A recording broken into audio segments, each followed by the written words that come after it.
Because This my time mother let me is record getting to the addicted to your videos.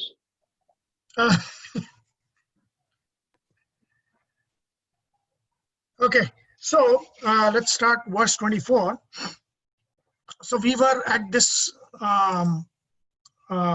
had, hold on, too many things coming in. Admit all.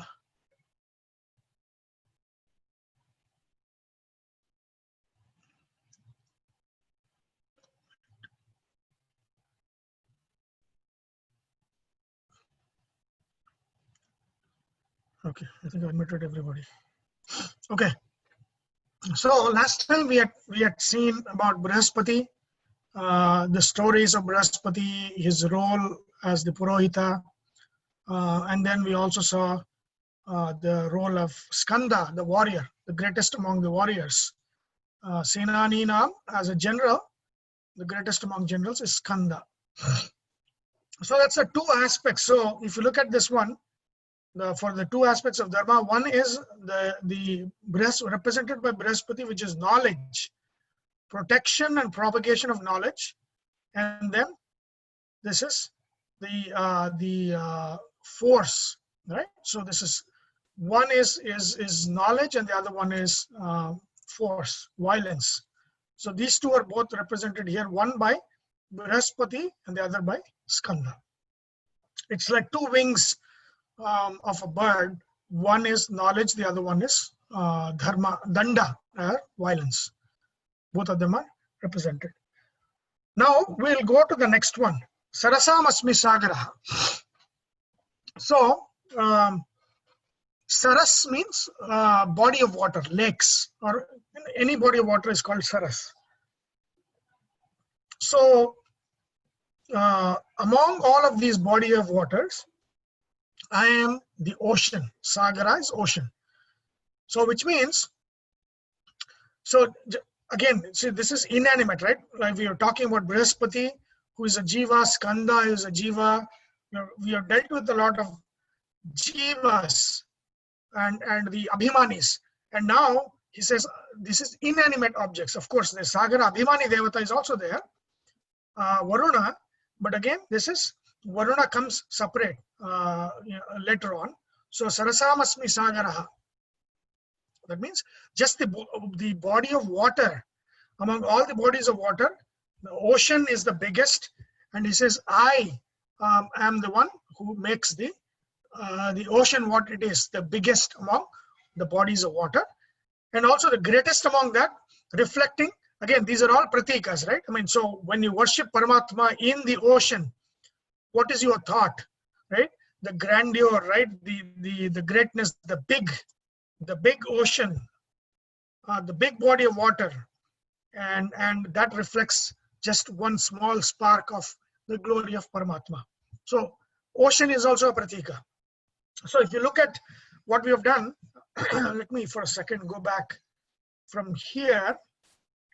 We started with the sky, right? So among all of the Adityas, he says, I am Vishnu. And then sun, Ravir Amshuman. Then the atmosphere, right? Marichi, Marutamasmi.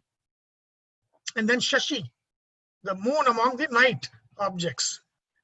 And then coming down, we look at Akasha Tattva, so Vedanam Samaveda. So among the Shabdas, it's the music, and then hence the Samaveda, that is the greatest in that sense. And the Veda Pratipadi Devatas, among the Devatas, Vasava, as in Indra is the greatest. And again, these are all pratikas, and they are all great because of me, not because of themselves, right? And then Indra rules Indriyas, so among Indriyas, Manas is the greatest, and therefore, just like that, Paramatma is the greatest. Bhutanam asmi chetana, among that, consciousness or awareness is the greatest. And then coming to Rudra, among the Rudra Ganas, Shankara, Shiva is the greatest. And among the Yaksha Rakshasa Ganas, Kubera is the greatest.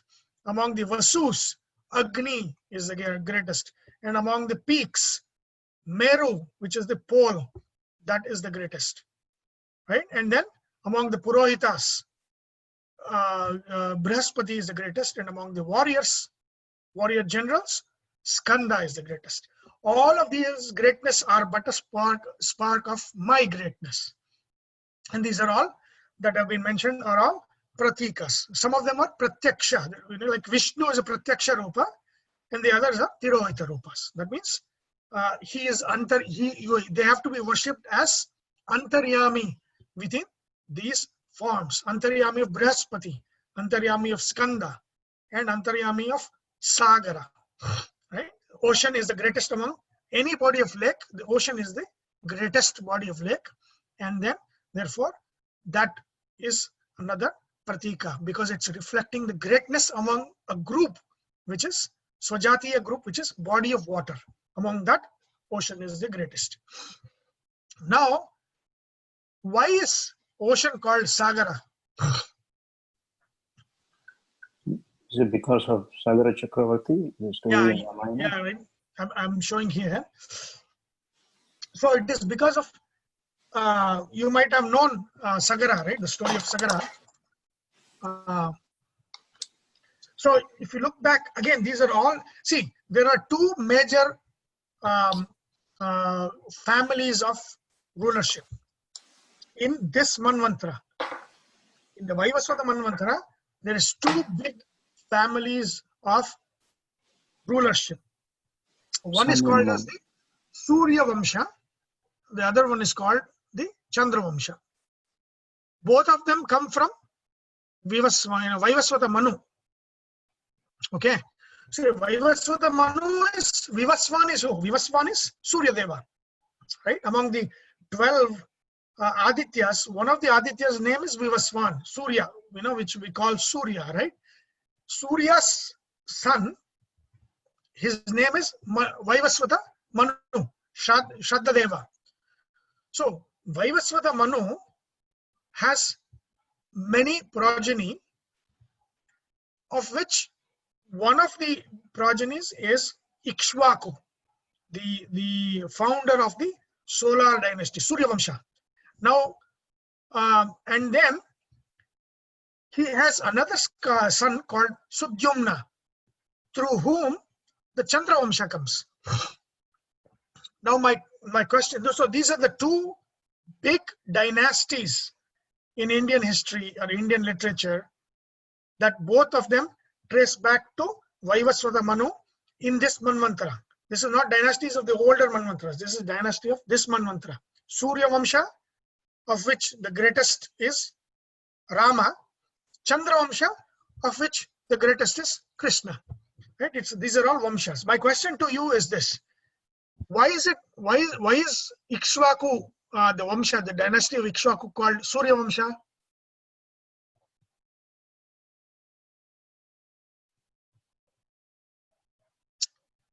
Why is it called Surya Vamsha?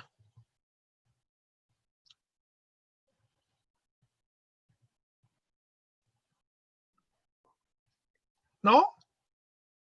Is that because of the blessings of Surya is why No. he's born, Ikshvaku? No, because he's Surya's grandson. It's the lineage of the sun, right? Surya Deva, Vivaswan is Surya Deva. His son is Vaivasvata Manu.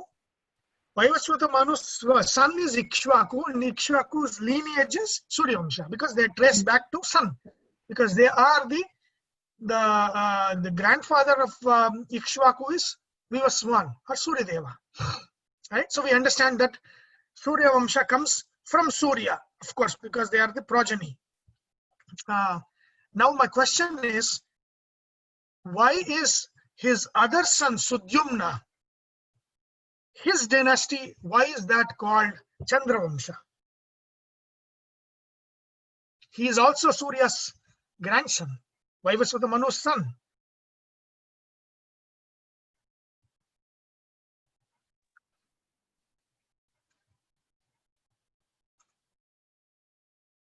No? Interesting question. No.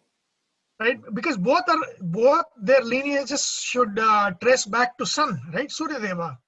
Okay, Ikshvaku trace back to Vivaswan, so it's Surya Vamsha. But Sudyumna also trace back to Vivaswan, but why is it Chandra Vamsha? Because See, Sudyumna is the first son of Vivaswan. Okay. And when he is, I forget which, he goes out for hunting into a forest, that forest is ruled by Shiva and Parvati. And the curse of Parvati on that forest is anybody that enters this forest will be a female. Even if it's a male, they turn into a female, right?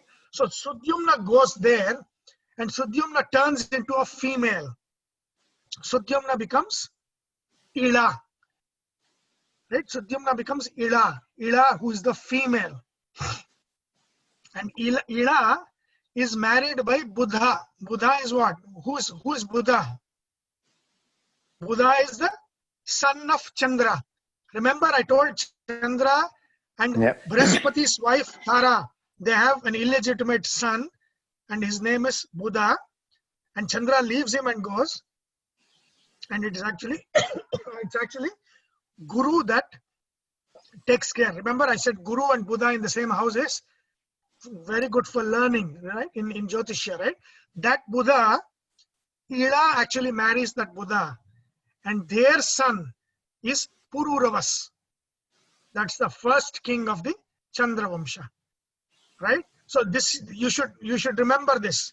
Even though as Sudyumna, he is the grandson of Vivaswan and also is therefore really Surya Vamsha, because it's a patrilineal lineage, comes from dads, right?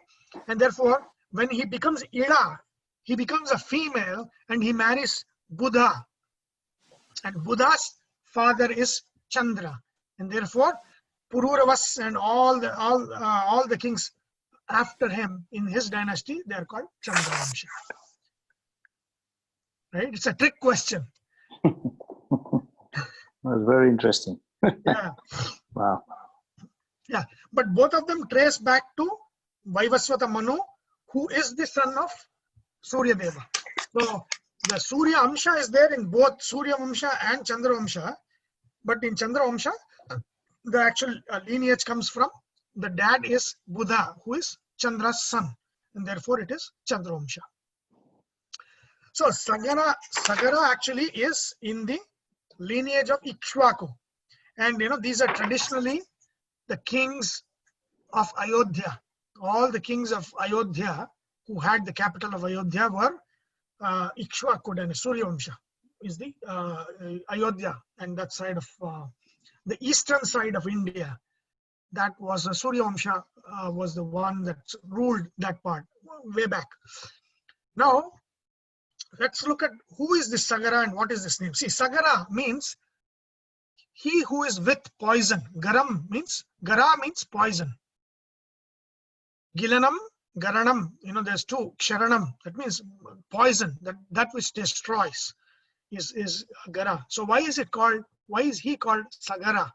One who is with poison. So if you look at the Surya Vamsha lineage, after Ikshvaku and all the great kings, there's this king called Bahuka. I think I've written that here. Bahuka, right? So he's in the lineage of Ikshvaku.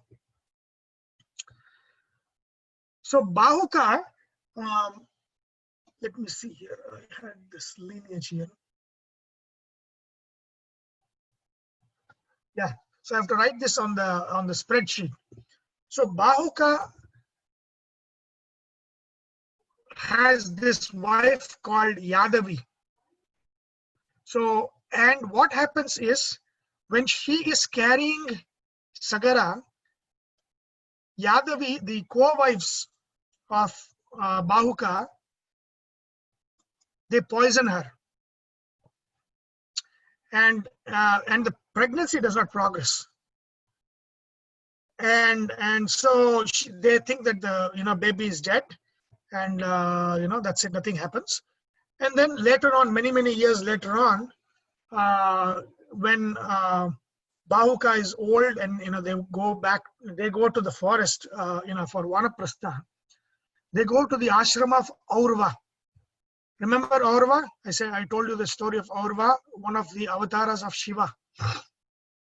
Right? So Aurva is a avatar of Shiva. So they go stay in his ashrama. And then once Bahuka dies in Aurva ashrama, then Yadavi, who is very sad about the death of Bahuka, wants to immolate herself and die. But Aurva tells her, no, you're actually carrying a baby in your tummy. You cannot die because there's a baby in your tummy. And then he makes sure that the pregnancy progresses. This is after many years after that, after the poison is consumed by her. And then she gives birth to a baby boy whose name is Sagara, which means one who is born with poison, because he's born of poison. The pregnancy stops because of the poison, and then many years later it proceeds and he is born as Sagara, right? So after many years, he fights back, and he gets back Ayodhya, and he's coronated as king of Ayodhya, Suryavamsha, king of Suryavamsha. And then he is told to do Ashwamedha Yaga. And so he does the Ashwamedha Yaga,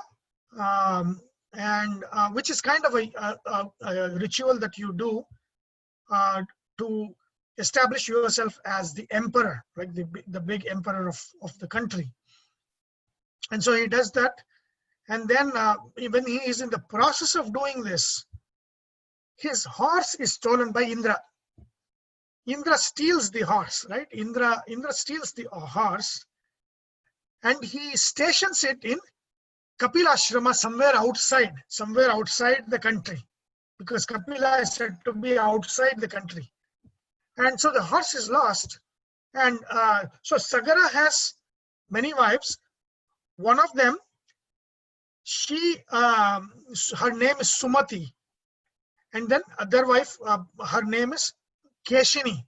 So Sumati, and he gets a vara, he gets a boon, which says that you will have 60,000 kids, 60,000, okay, or one person who is equal to 60,000.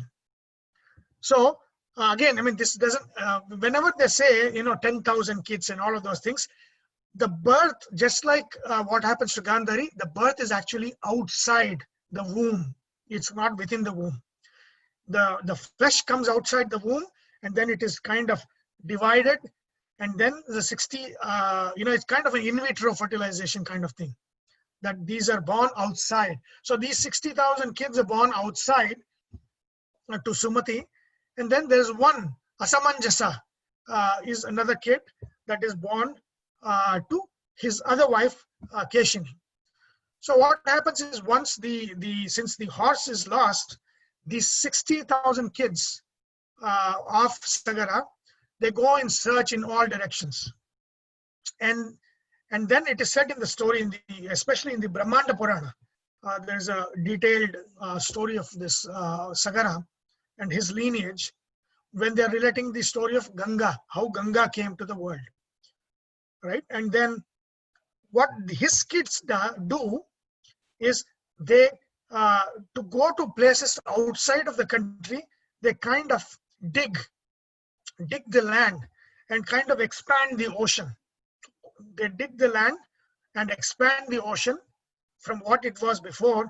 It gets expanded because they're digging to go to different parts, and therefore the ocean gets the name Sagara, because of Sagara's sons who dug up. They did not dig the ocean. Of course, ocean was always there, but they expanded the ocean by digging different parts of lands in their journey to go and search the horse everywhere. And therefore, the ocean is called Sagara, because coming from Sagara's putras, Sagara Putras, 60,000 kids. And then finally, they locate the horse in Kapilashrama. And Kapila is in deep meditation, and they see the horse. And again, this is not in the Indian Bharatavarsha. It is somewhere outside. And so they see that there is a horse, and then Kapila is there. So they think that Kapila has stole the horse from Sagara. So they go ahead to kill Kapila. Right? Kapila comes on later. He's the avatar of Vishnu himself. He's Vishnu himself. And then he's doing tapasya for a long time. And as these the sons of Sagara try to kill him, when he opens the eyes, he destroys them. He burns them to death. All the 60,000 sons of Sagara are burned to ashes. So they never return back. They're burned to ashes. And then what happens?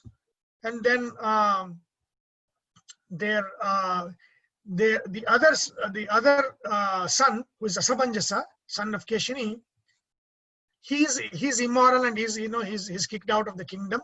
He has a son called Amshuman, right? So Amshuman goes in search of the horse. He goes in the search of the horse, finally locates the horse in Kapilashrama, and then he finds out, is very, very humble, he's a great king, finds out about what happened to his brothers who were turned to ashes, and then finally, he brings back the horse back to the kingdom, and they do the Ashwamedha Yaga. Finally, he is coronated, as the next in line after Sagara. But then, after his lineage, his son is called Dilipa. Dilip, is a lot. All these names, you have to know the history of the names. When you hear somebody's name is Dilip, you should know he's Amshuman's son, Dilipa, right? And then Amshuman's, and again he tries. So Amshuman is told by Kapila that because they had the 60,000 sons of Sagara had a very bad end, that they have not had mukti, in the sense that they're still in Paishacha avastha, in the Paishacha form, and have not gone out of this world, because they've had Gora Mrityu. And so he tells them that for them to get this break from this world, to go out of this world, Ganga has to come to this world. Right? That's what Amshuman is told. So Amshuman tries, nothing happens. He is not able to bring Ganga here. Dilipa tries. Dilipa's son, his name is Bhagiratha. Bhagiratha Maharaja, right? He's very famous. These are all before Rama. All of these are ancestors of Rama. So Bhagiratha, then they say Bhagiratha Prayatna, right? The perseverance. Another name for perseverance is Bhagiratha. Bhagiratha Prayatna. So he does Ghora Tapas. He goes out, and then he brings Akasha Ganga to land, and then Ganga flows. And once Ganga flows, his ancestors, because Bhagiratha's ancestors, the 60,000 sons of Sagara are his ancestors, they are now freed from their Paishacha avastha. They get out of the world, and then Ganga comes to earth. And therefore Ganga is called Bhagirathi, right? Again, remember, all of these names have a history. Why is Ganga Bhagirathi? Because Bhagiratha, she's Bhagiratha Putri. He has brought her to this world through his perseverance. So example of perseverance is Bhagiratha, that he never give up. Never give up attitude of Bhagiratha is the one that brings Ganga. Right? So this is the story related to Sagara, and then and his sons, the death of his sons because of Kapila Muni, and then Amshuman going and getting that horse, who is the grandson of Bhagiratha. He being told that Ganga has to flow for that 60,000 sons to get out of this Paishacha avastha. Then he, and then his son Dilipa, and then his son Bhagiratha, his Bhagiratha Prayatna, that is the one that brings Ganga down. And once Ganga comes, That is how they get rid of the Paishachavastha. And that is the reason why, the immersion in Ganga, that, goes back to this story. That Ganga coming to earth gave this deliverance to the Paishachavasthas of these sons, their ashes. And therefore, So is Ikshvaku after Bhagirata or before? no, Ikshvaku is the first king. So that's how the name of the Vamsha came along, Ikshvaku. No, Vamsha's name comes from Surya Vamsha. Okay. Right? Ikshvaku is the first king of Surya Vamsha. Okay. Okay. So Ikshvaku is much, much before Bhagirata. Okay. Ikshvaku is the first one. The same way, Pururavas is the first one of Chandra Vamsha.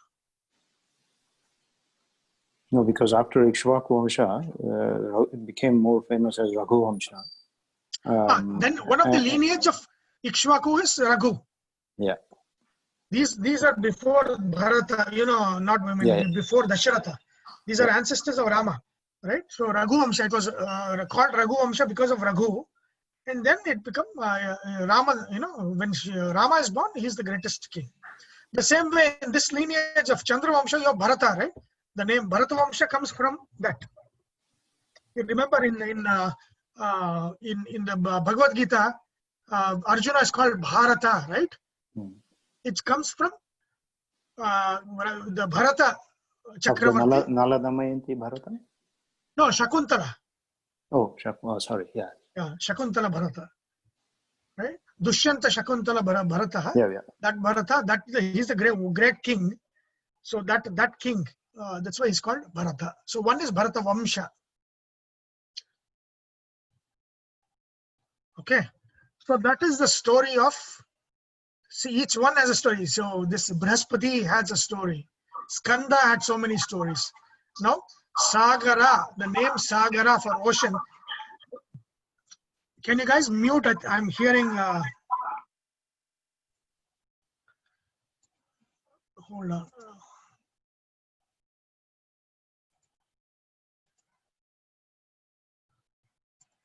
Okay.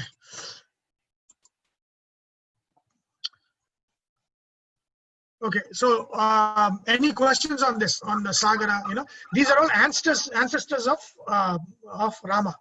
These are all the stories of ancestors of Rama. Also, the story of how Ganga flowed on this earth. Right? Saraswati was the biggest Nadi before Ganga. And then after Saraswati dried up, then Ganga came. Okay. So that is the story of the Surya Vamsha in short, and Sagara Chakravarti, his sons, and Bhagirata. Dilip, did you cover Dilip? So, Sunil, I missed something. Yeah. We talked about Dilipa, yes. Okay, thank you. Okay, now that is verse 24. Now let's go to verse number 25. Maharshinam Bhruguraham Giramasmekaksharam Yajnanam Japayajñosmi Stavaranam Himalayaha. So he says, among the Maharishis, I am Bhrigu Maharshi. Among the Maharishis, I am the Bhrigu Maharshi. And among the words, I am Ekakshara. What is Ekakshara? It can be A or it is Om. So since A will come later on, we take the Ekakshara. I hear this feedback. I think, please all of you mute yourselves. Okay. So here it is Omkara. So among all the words, it is Omkara. And then among all yajñas, the form of worship, it is Japa Yajna. We'll look at what Japa Yajna is. And among all the stationary things in this world, Stavaranam Himalaya. So these are all great in their domains, in their groups. So let's look at Bhrigu. Okay. Now, So among Rishis, there are different categories of Rishis, right? There are two main categories of Rishis. One is called Devarishi, and the other one is Maharishi. Okay, among them, there is Raja Rishi, that means a king who has become a Rishi, and Brahma Rishi, that means a Brahmana who has become a Rishi, and finally has attained Brahma Jnana. For example, Brahma Rishi is Vasishtha is a Brahma Rishi, right?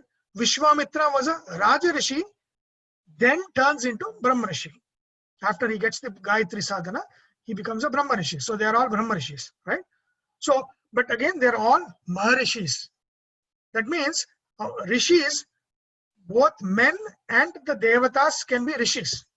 When Devata is a Rishi, he is also Devata and a Rishi. They are called Deva Rishis. So let's look at the, one second, let me stop sharing this one and let's look at our spreadsheet.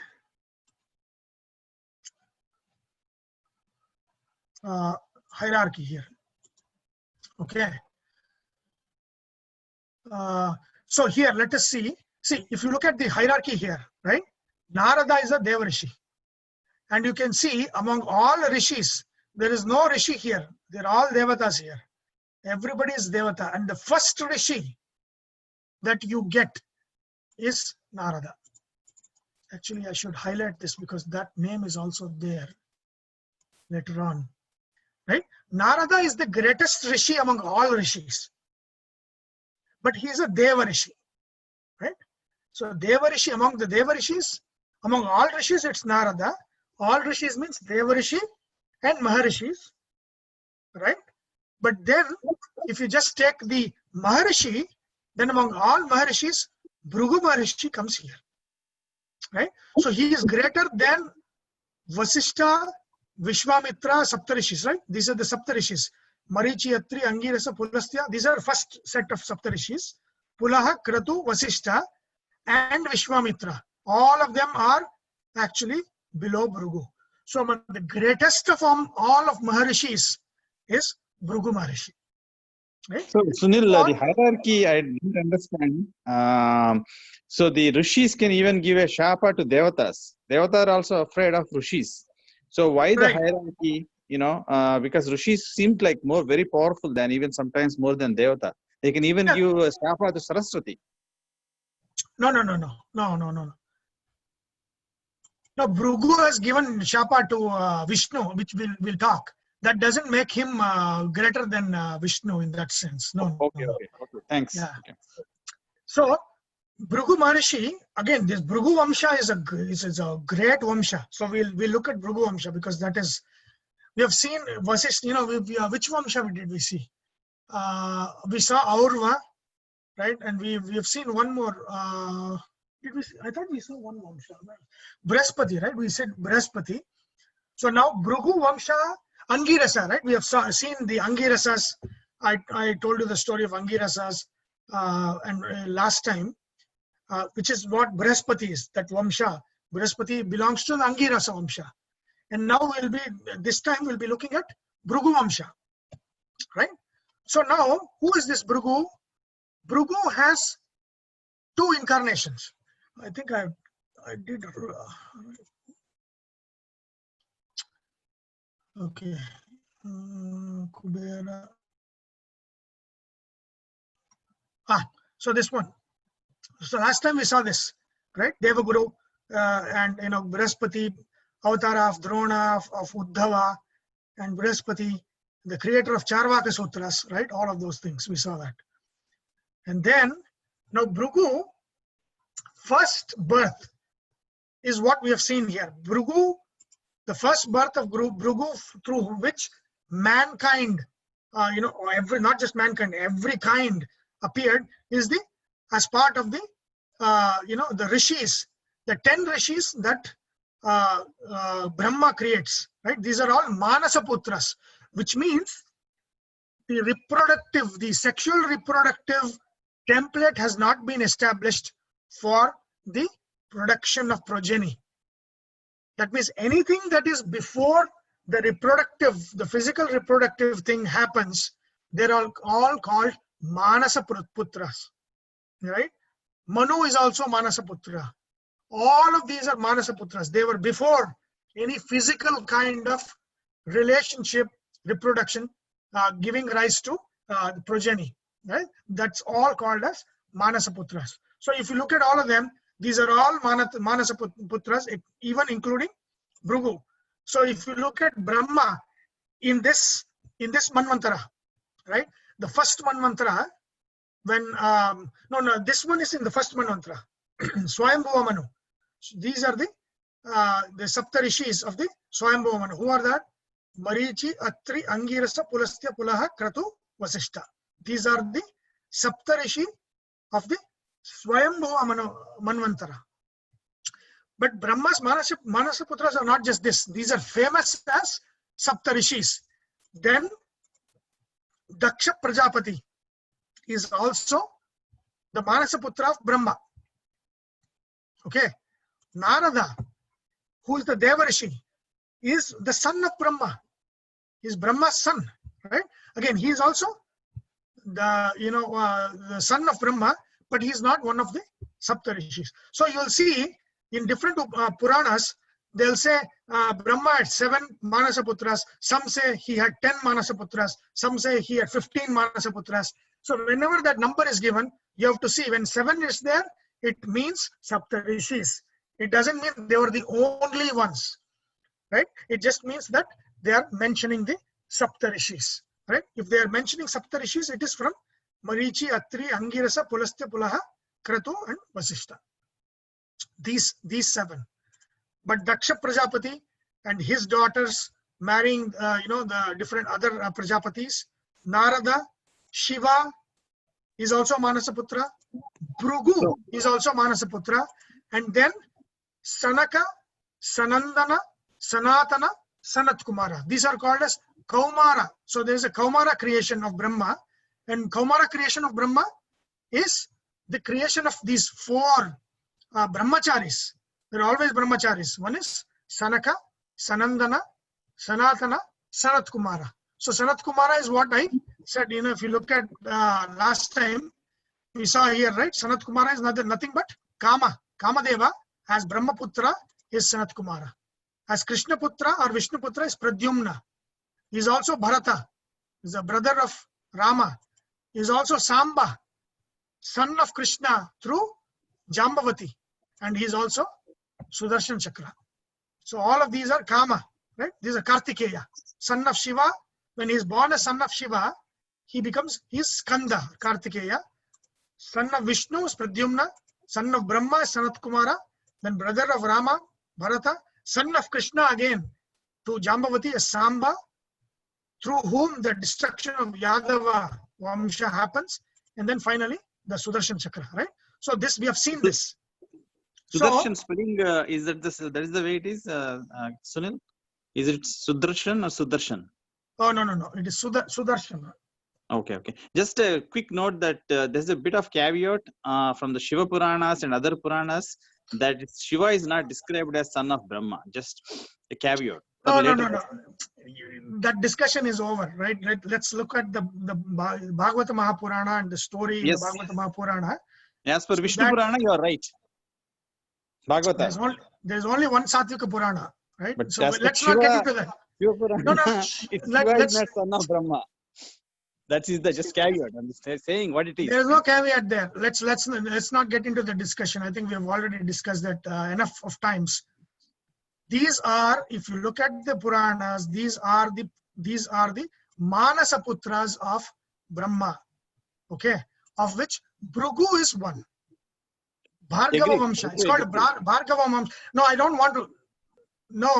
I don't want to discuss this. Okay. We have discussed this enough and this will derail it. No, because you have not read Shiva Purana. I'm not discussing it. No, you have not read Shiva Purana. You are not authority of Shiva Purana. But I'll follow you. I've read Skanda Purana, I've put Linga Purana, everything is there. Each Purana will describe all of these things. Satvika Purana, especially Bhagavata Purana, is the template. Okay. Let's stop it there. This discussion has happened in Brahma Sutras. This is based on the Brahma Sutras. Okay, done. Let's not discuss that here. So now, Bhrigu, the Vamsha that comes from Bhrigu is called Bhargava Vamsha. Who is the greatest Bhargava? So when you looked at Surya, the Surya Vamsha's greatest ruler is Rama. Chandra Vamsha's greatest ruler is Krishna. Who is Bhrigu Vamsha's greatest?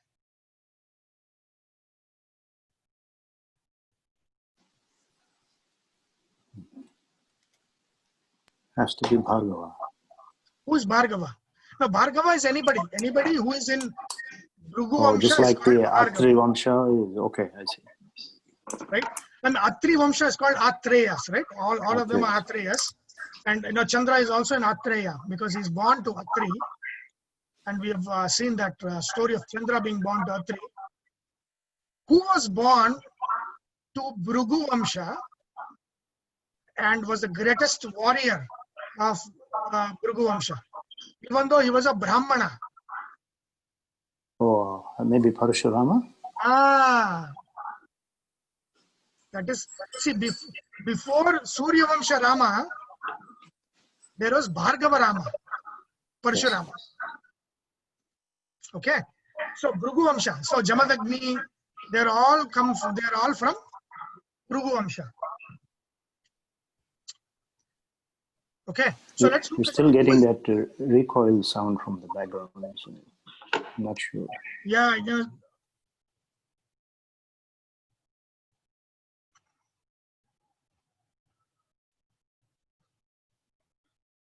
Okay, looks like everybody has muted. Yeah. Now let's look at Bhrigu and why he is considered the highest among all of the Rishis other than Narada. See, Bhrigu,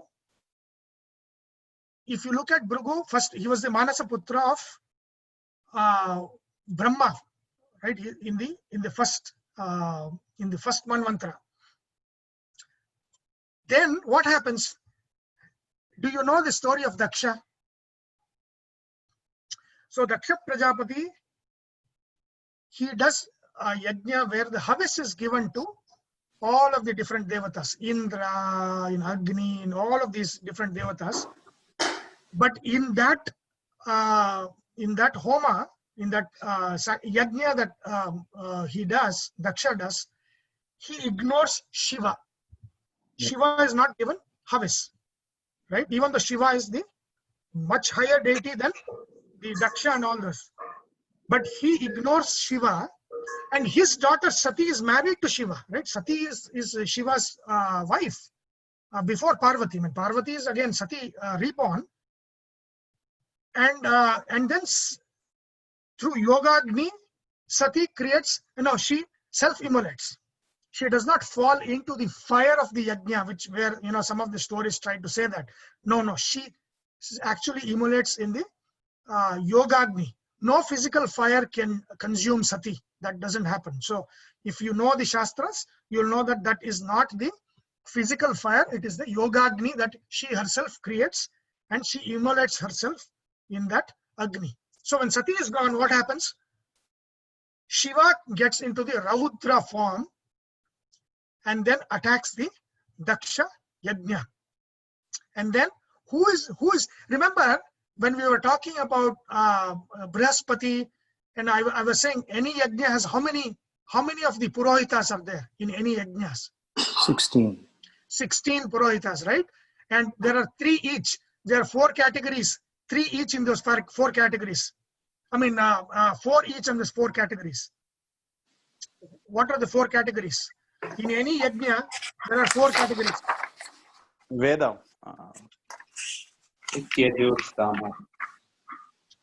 Correct. So those who call, right? They are the people. They are called Hotra. Hotrus. Hotrus means they use the Rigveda Suktas to call just like Prana Pratishta, right? You're calling the deities to the yajna. That is done through Rigveda verses. And there are 4 Purohitas that are part of that, right? And then there are 4 Purohitas that are actually offering the harvest. These are called as the Advaryus, right? They are giving the havis into the homa. Then there are 4 purohitas who are doing samagana. They are called as udgatrus. They do samagana. And then there are 4, of which one is chief purohita, and they are called Brahma. And that is what Brihaspati is. That means those 4 purohitas who oversee all of this. What is is going right, what is going wrong, what kind of things has to be done. Those things that mantras should not be cut short. Things, all of the things that will make yajnas proper, right? The overseeing person who is called the head of yajna, that person is called Brahma. And Purodasam Mukhyam, right? In that shloka, that means he is the chief Purohita called Brahma, and that among those chief Purohitas, Brihaspati is the chief Purohita. In Daksha Yajna, there were again 16 of these Purohitas. The Brahma among them, or the chief Purohita among them, was who? Bhrigu. Bhrigu was the chief Purohita among them. So Shiva and Shivaganas come and destroy the yajna of Daksha, and they kill all of the priests. I shouldn't say priests, Purohitas. And then Bhrigu is also beheaded. Do you know who beheads Bhrigu? Nandi. Yeah? Nandi, correct. Nandi beheads Bhrigu. And so Bhrigu is dead. Right? And so his first birth as a Manasaputra ends in the Daksha Yaga. Then he is reborn as Varuna Putra Bhrigu. Valmiki is also Varuna Putra. So Bhrigu is Valmiki's brother in that sense. Okay. So if you remember, I don't know, in the Taittiriya Upanishad, it is revealed by Varuna to his son Bhrigu. Bhrigur vai varunihi varunam pitaram upasara adihi bhagavo brahmeti. So where he talks about annamaya, pranamaya, manomaya, vijnanamaya, anandamaya. That in the Taittiriya Upanishad of Samaveda, that is revealed by Varuna, who is the father of Bhrigu Rishi, when Bhrigu is born again after the death of Bhrigu in the Daksha Yajna. Okay, so Bhrigu gets that the Panchakosha and the forms of Paramatma within the Panchakosha. In the Taittiriya Upanishad, he is the student who is learning from Varuna Deva, from Varuna Deva, the Taittiriya Upanishad. So he's the Rishi of Taittiriya Upanishad.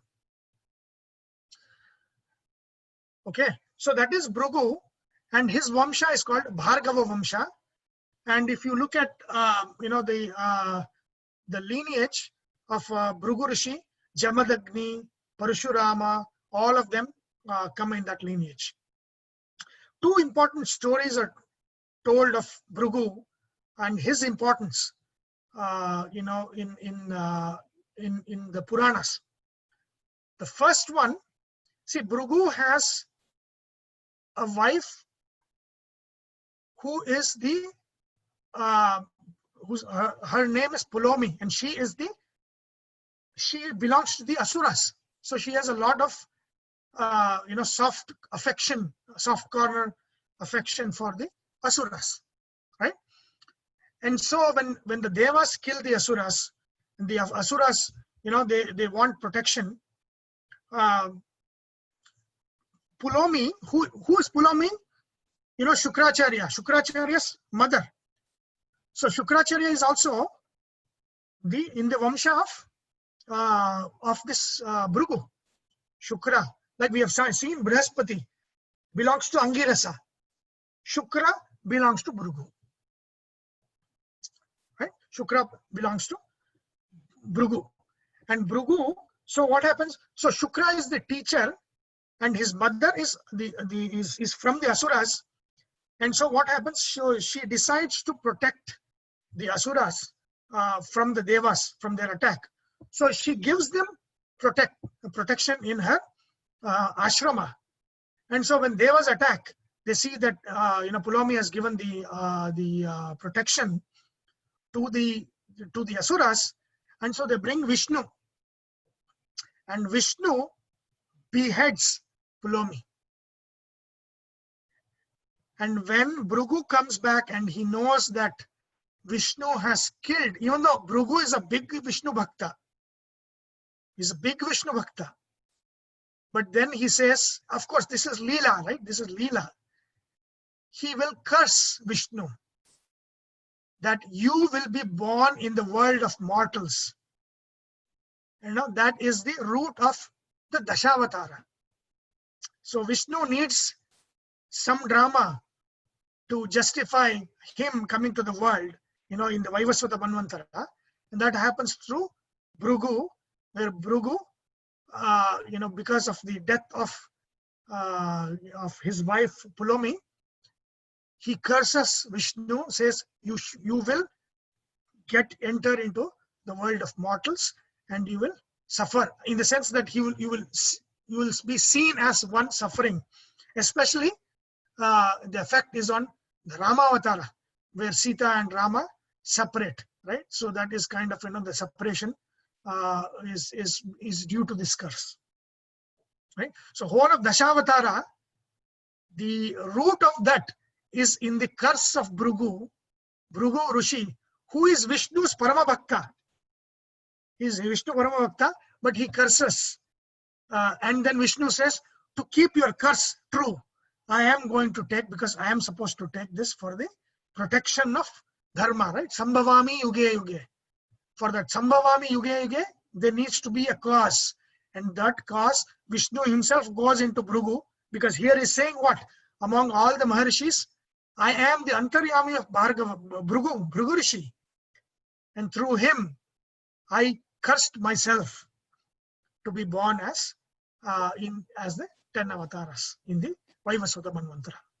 So a question, I think in one of the, maybe it is Kanakadara Stotram, Yeah. Bhargavanandanaya. So Lakshmi is daughter of Bhrigu?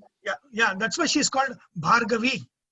Bhargavi, okay. Yeah, see all the names, you should see, all these are common names, right? Bhargavi is a common name. Bhargava, Bhargav, but it's lost the last A. It becomes Bhargav. It is Bhargava. Samskrita is Bhargava. Bhargava means Parashurama. Anybody in Bhargava Vamsha is Bhargava, right? And Bhargavi. So Bhrigu's wife Khyati is her name. Bhrigu's wife Khyati, who's Daksha's daughter, to her Shri is born.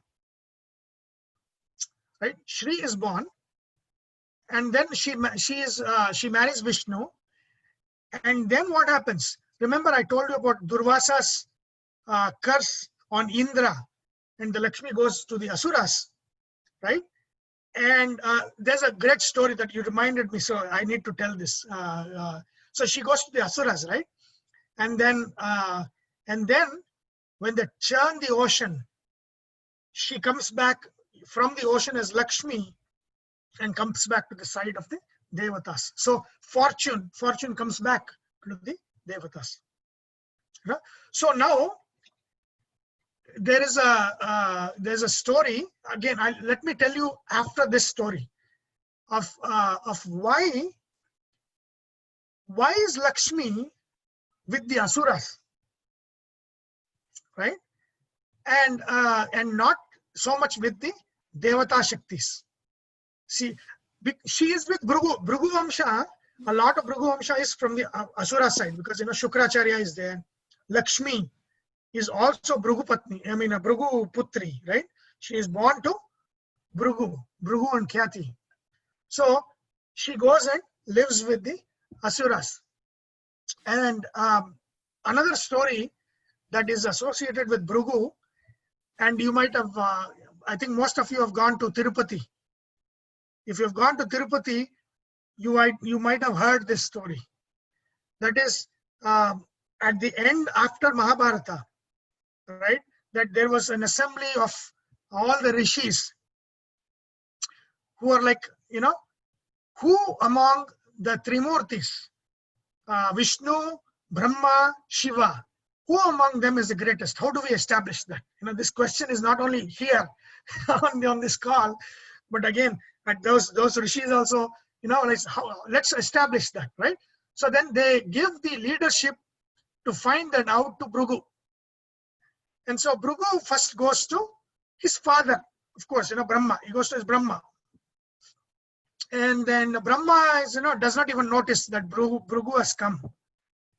And so he's there enjoying music. And Bhrigu gets very angry. He visits his brother, right? Rudra is his brother. He goes to Shivaloka. Shiva is, very interested in the conversation between him and Parvati. He does not notice Bhrigu. And then when he notices, he becomes very angry with him. Why did you intrude into our loka when I'm talking to Parvati? You shouldn't be coming here. And so Bhrigu gets angry and gets out of there. Then he goes to Vaikuntha. And Vaikuntha he goes, here Vishnu is sleeping. He's sleeping, and then he was like, oh, even this guy is useless. He's sleeping. And then instead of leaving, what he does, he becomes very, very angry. Again, this is all Leela, right? This is all Leela. He goes and kicks Vishnu's chest. He kicks Vishnu's chest when he's sleeping in anger. And Vishnu gets up, and he expects Vishnu to do something.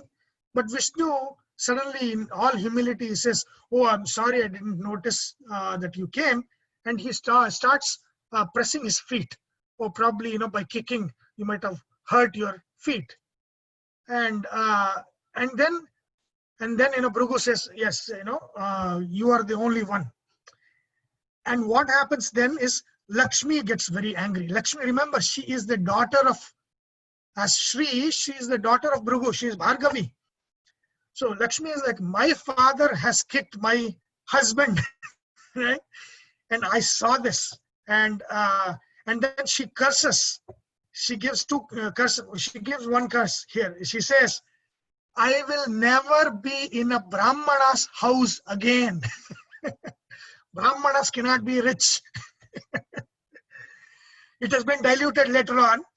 But that initial curse of Bhargavi is, I will live with Asuras. I will not live with Brahmanas or with Dharmikas.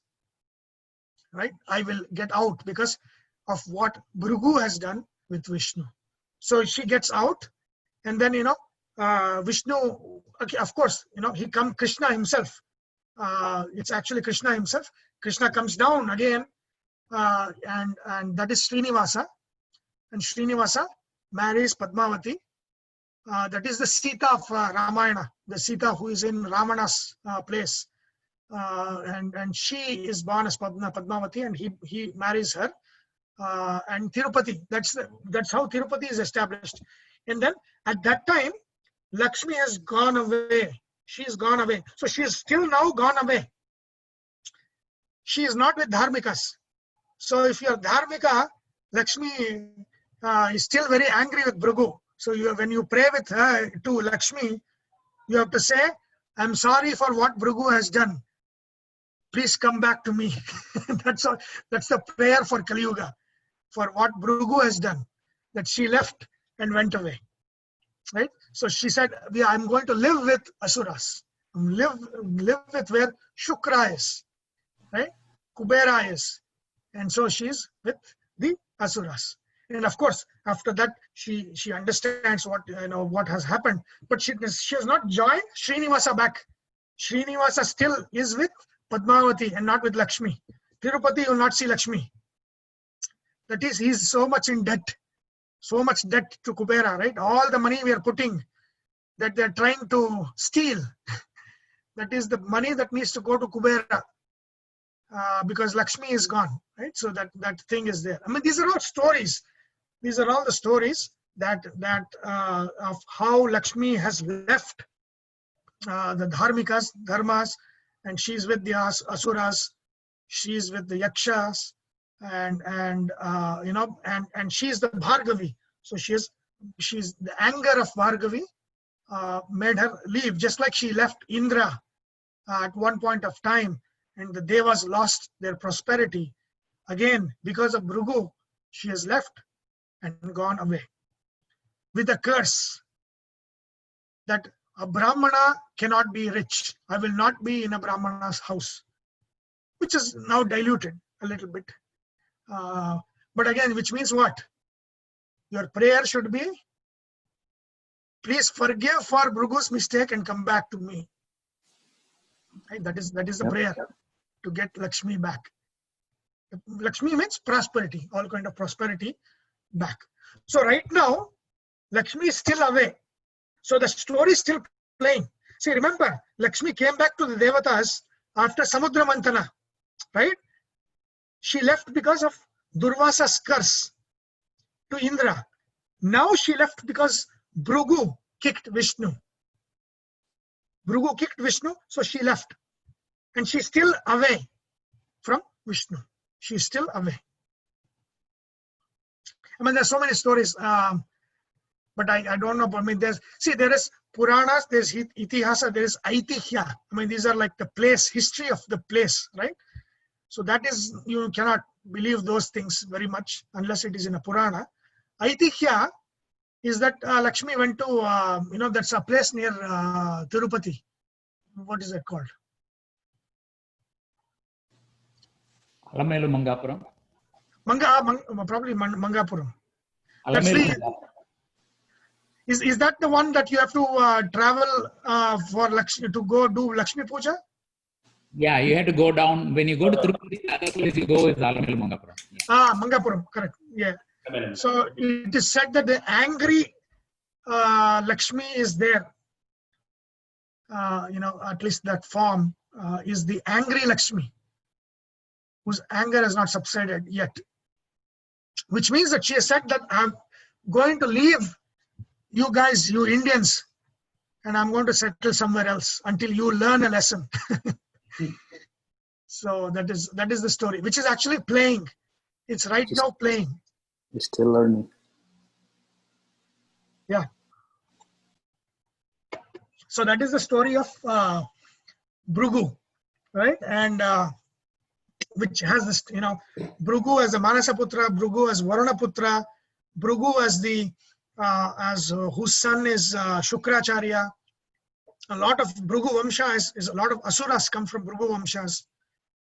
And then Bhargavi, Lakshmi, Shri, born as the daughter of Bhrigu, Lakshmi, and then Bhargava, Bhargava who is Parshurama, born as Parshurama. So each of these Vamshas have the greatest, you have Vishnu Avatara that comes in this big, this Vamsha. This is for Vamsha Vriddhi itself. Like Surya Vamsha, when Rama came, that blessed the whole of Vamsha. When Krishna came, it blessed the whole of Chandra Vamsha. When Parshurama came, it blessed the whole of the Bhargava Vamsha, the Bhargavas. Okay. Hold on, let's see. Any questions so far? So why is Krishna's Vamsha called Yadava Vamsha but not Krishna Vamsha? It goes back to Yadu, right? I mean, it's also called Puru Vamsha because the Pururavas was the first king. It's also called Bharata Vamsha. It's also called, these are all Chandra Vamshas. Krishna is also Chandra Vamsha. The Pandavas are also Chandra Vamsha. Kauravas are also Chandra Vamsha. All of these belong to the Chandra Vamsha. Okay.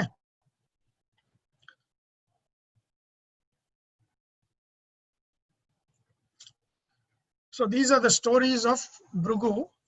Now let's go back to the, let me stop sharing this.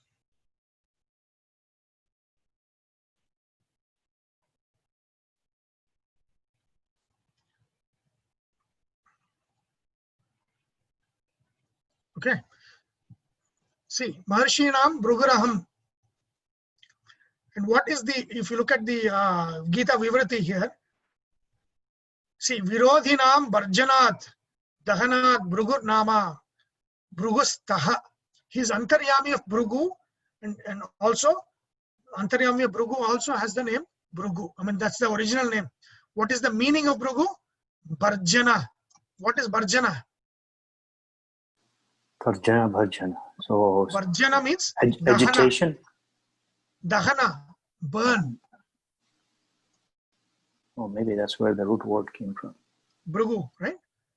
And again, that is that which burns. Remember, if you go back to this one, Gayatri Mantra, Bhargaha also comes from this Bharjana. What does it say? Virodhinam? What does that mean? Virodhinam means enemies. He who burns his enemies is Bhrigu. Oh, burning. Okay. Virodhinam Bharjanat Dahanat Bhrugur Nama Bhrugustaha.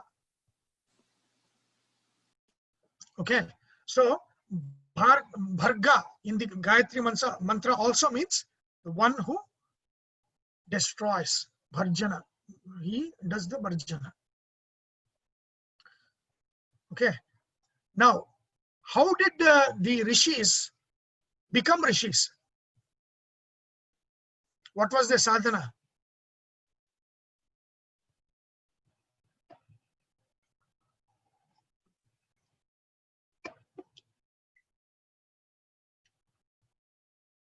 Is it tapasya or japa? Correct. Japa. Let's say japa. I mean, it's part of tapasya. What japa?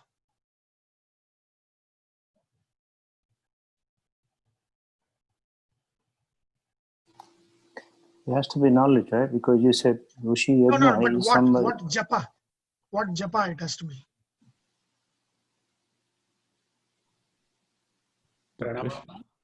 Pranava, Omkara. Without Omkara sadhana, there is no becoming a Rishi. Any Rishi, especially Rishis at this level of Bhrigu and Saptarishis, and all, they get to that station because of the sadhana of Omkara. Right? So that naturally leads to the next one, right? Maharshinam Bhruguraham. How do they become Rishi? Because of the sadhana of Giram, Ekaksharam, Giram Asmi, Ekaksharam. Ekakshara. Ekakshara means one akshara. What is that one akshara? Famous one akshara. Om. Okay, Om. So that is, it says, among all of these words or aksharas, I am Omkara. That is what the Rishis use to become Rishis. Omkara sadhana. Without Omkara sadhana, there is no the Rishi Padavi. There is no Rishi post. Right? You cannot come to that post. Now he says, among that, I am Omkara. Now what is Om? So let's look at Om. Let's look at. Let me stop sharing this one. So I taught about the Omkara when I taught the Gayatri Mantra class. But let's go through again here.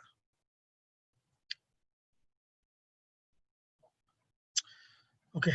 So this is we've done this one. I think it's here.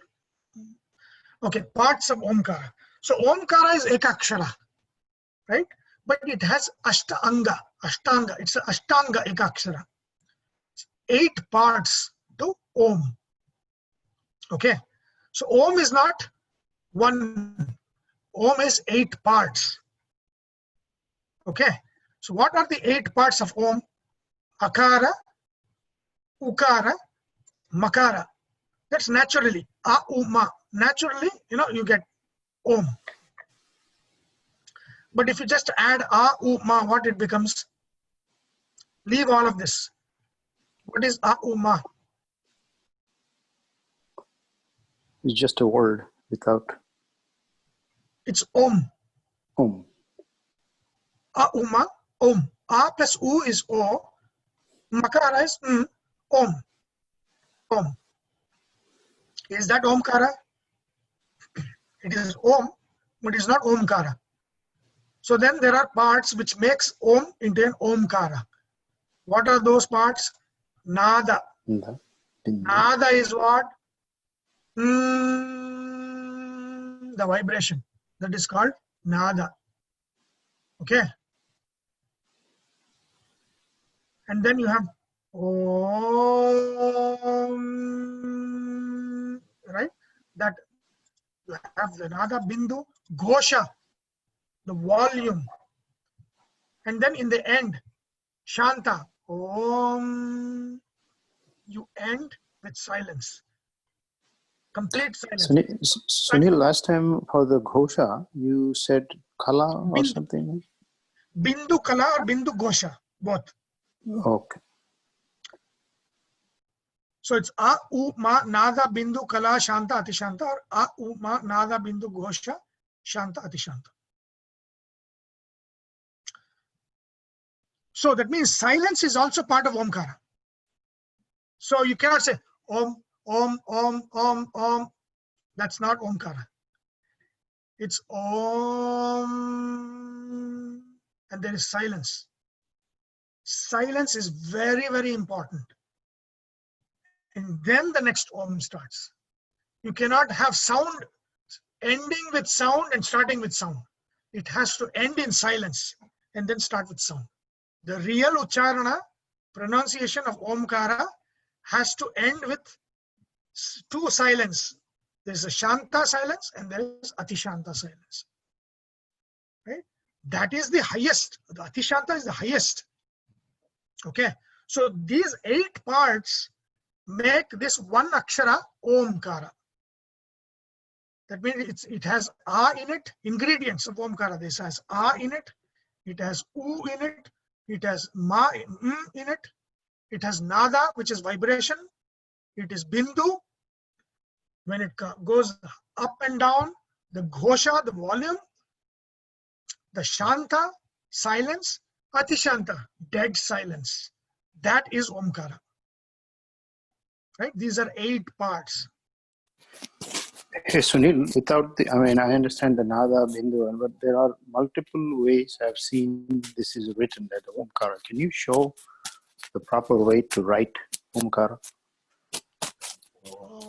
Right means as in like the like word. the actual symbol, the representation of the symbol. I have seen, okay. it looks like a U, with a curvy line, and also just a Bindu, but also a half moon shape below the Bindu. So I'm not sure which one is the right. Okay, let's see. Let me try this. Hold on. Whiteboard. No, Microsoft Whiteboard. Let me. Okay, do you see the Microsoft Whiteboard? Yes. Yes. See, technology. Let's see. Oh, what did I do? Oh, I pressed something. You have the eraser activated. Yeah. Okay, I think I have to erase everything. Okay, I think I have to.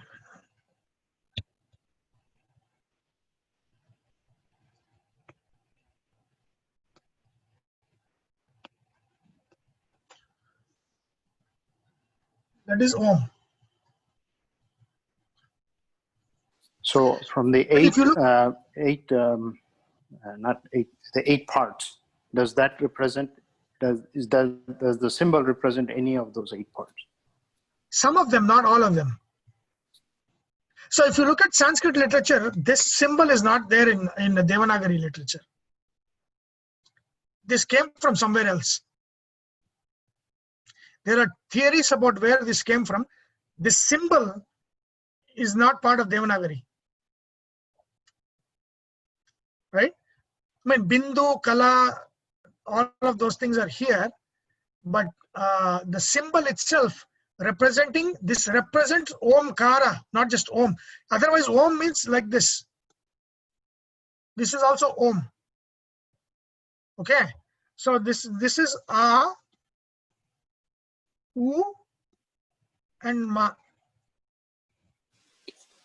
So in Gita, I guess in Devanagari script, what you wrote on the right hand side is how it's written in the Gita. Because I have the ISKCON book is written No, like no, no. it's on the We symbol. don't know, right? I mean, that you cannot go by writing.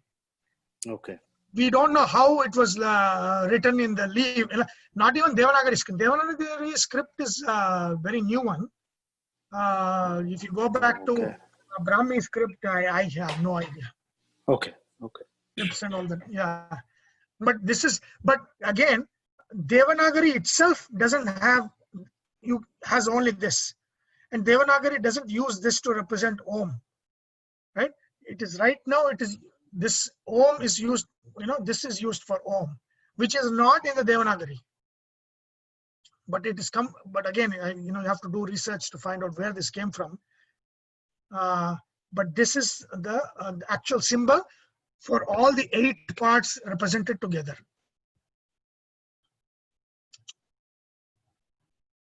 Okay. Very good. Thank you, Sunil. Okay. Yeah. So let me stop sharing this one.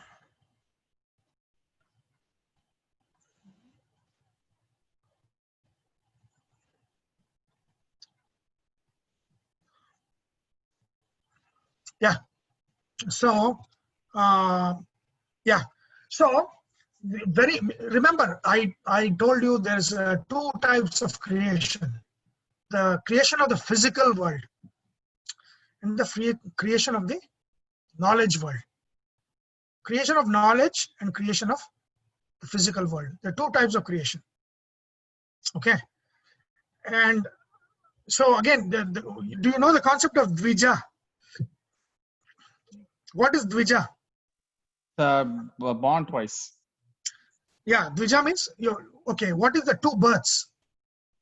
One is natural birth, another one is Upanayana. No. One is the physical birth, which we are all born in the physical birth. The second birth is the birth of knowledge, represented because it's the beginning of education is Upanayana. Upanayana is it's kind of where your education starts after that. So that means one is birth in the body, which everybody has, even donkeys have that birth, right? But then the real birth is birth in knowledge. That is the real birth. That is civility. That is knowledge. That is knowing in the highest sense, right? That is why it's called twice born, right? Dvija means twice born. You should have the second birth. People who don't have the second birth die like animals. Because animals have also one birth, man also have one birth, no difference. Unless you have the second birth, which is the birth in knowledge, you are as useless or useful as animals are, right? And so, okay, let me think of why I came to this second birth. Yeah, because we're talking about 2 kinds of creation, right? 2 types of creation. Physical creation, right? Physical creation is how the world is born, is created. But again, the second creation is how knowledge is created.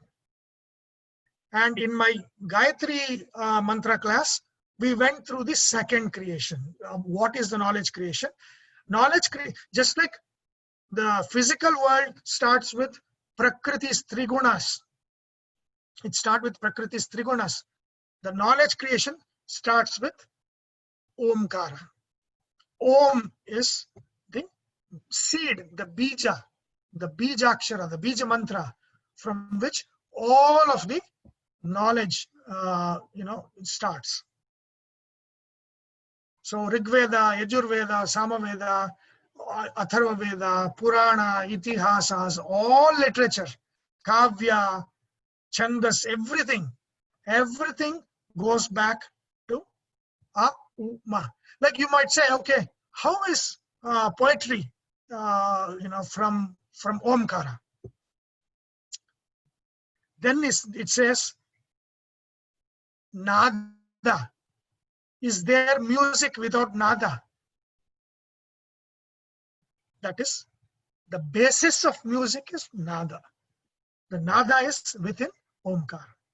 So like that, Om, which is a ekakshara, reveals itself in the 8 aspects, right?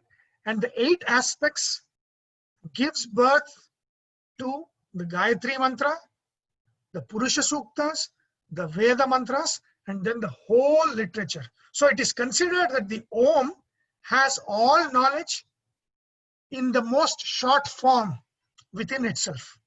As a, just like a seed, right? The seed has a tree in it, right? The seed has the tree already in it. The same way, Omkara has the knowledge already in it. And all knowledge, all revelations go back to that which is indicated or hinted in Omkara. Okay. So I will not go in detail because that is part of the Gayatri mantra, and when we do Gayatri mantra again, we may probably look into this. But again, I want to connect this. This is knowledge creation, right? This is knowledge creation, Omkara. This is the actual world creation also. Now, there is a correlation. These are the different forms of Paramatma.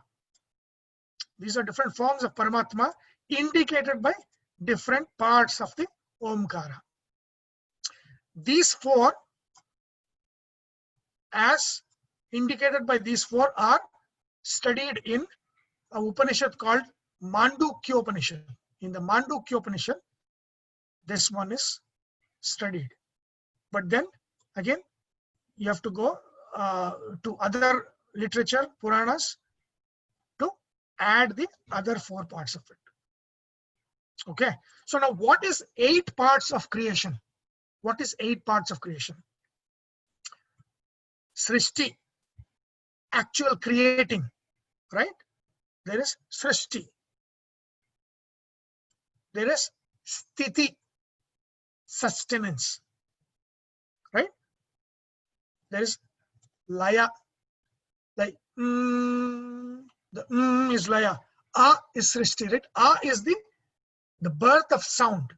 The birth of sound happens with A. You don't have to move your lips or tongue anyway. You open the mouth and make a sound, naturally it comes. A is the simplest sound there is, and it is the impetus of creation. Creation starts with A. A is creation. U is how it is sustained. Or Makara is the Laya. That means it is the destruction, the ending. But again, it's a cycle, the ending of the cycle. Then what is Turiya? That means it's not just 3. Srishti Sthiti Laya, Srishti Sthiti Laya, Srishti Sthiti Laya. Why it's not 3? Because just like 3 gunas, right? Sattva, Rajas, Tamas. What is 3 gunas? Is there an end to the 3 gunas? There is no end to the 3 gunas because it is always in a endless cycles of birth, death, and rebirth, right? That is this one is birth, death, rebirth. That is this one. These 3. A-u-ma, a-u-ma, a-u-ma. Then when somebody gets that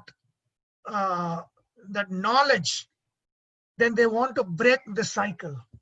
When they break, the impetus for the breaking the cycle starts with tapas, starts with samadhi, meditation, and that is the turiya, the 4th one, turiya, nada.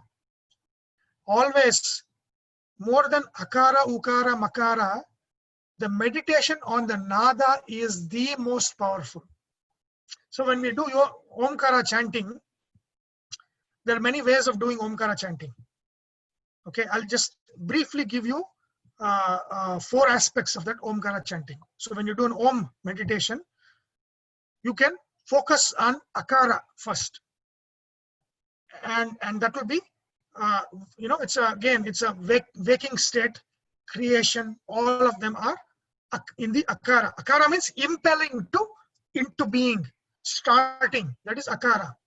So you can chant Om as Om, where A is more pronounced, right? U and Ma will be very less. So that is impelling creation, creative activity. That is worldly. That is worldly. You can also chant Omkara with stress on U. Om,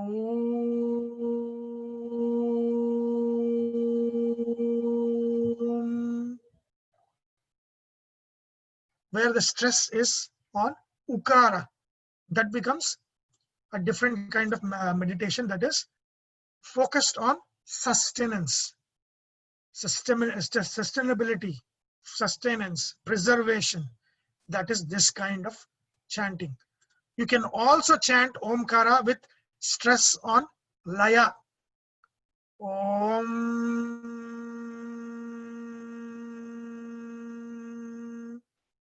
where the stress is on Ma. The stress is on Ma, where the sound continues for a long time, right? There is a, again, these are, there are prescriptions for, it is Dvimatra, Trimatra, something, how long the Ma should go, how short the A should be, how short the U should be. There are some prescriptions for how to do that. But I'm just giving you a general way of doing this. And then finally, the meditation on Nada, that is otherworldly, right?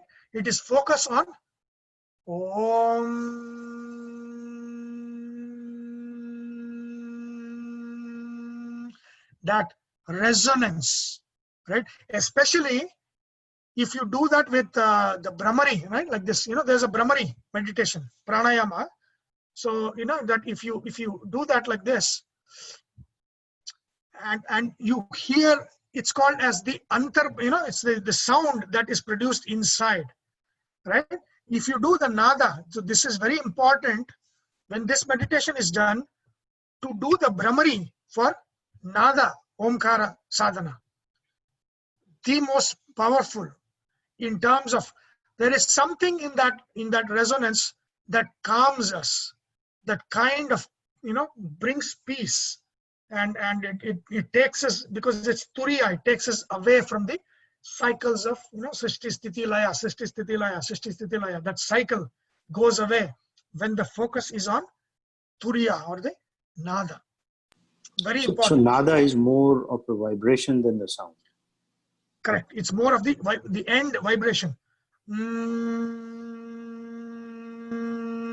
So that vibration, when you elongate that vibration, and then you do the Shanta Atishanta, then that becomes the Nada Upasana. And the Nada Upasana, when it is done with Brahmari, right? You have to do the Brahmari, like, your index finger, is holding your eyelids shut, and then, your nose, below this one, and then your mouth. So that when you do that, and then, your thumb should press the ears, so that, you're not listening to the external nada. You are listening to the internal nada. Why don't we do that? You want to try? Yeah. Then let's try this. So do the Brahmari, like you do like this, and then with the thumb, before you press it, just listen to me. After that, you'll laugh. So listen to me. So with the thumb, you have to press your ears, Okay. the opening of the ears, and then you do the makar, the nada sadhana, right? The Omkara with stress on nada, like this. Om, Om.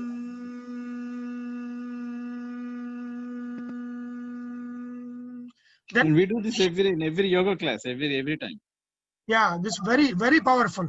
Then see, and then Shanta, slowly, and then Atishanta, silence for a second to 2 seconds. Okay, let's try it, and you tell me how it is. Okay, let's do that.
How is it?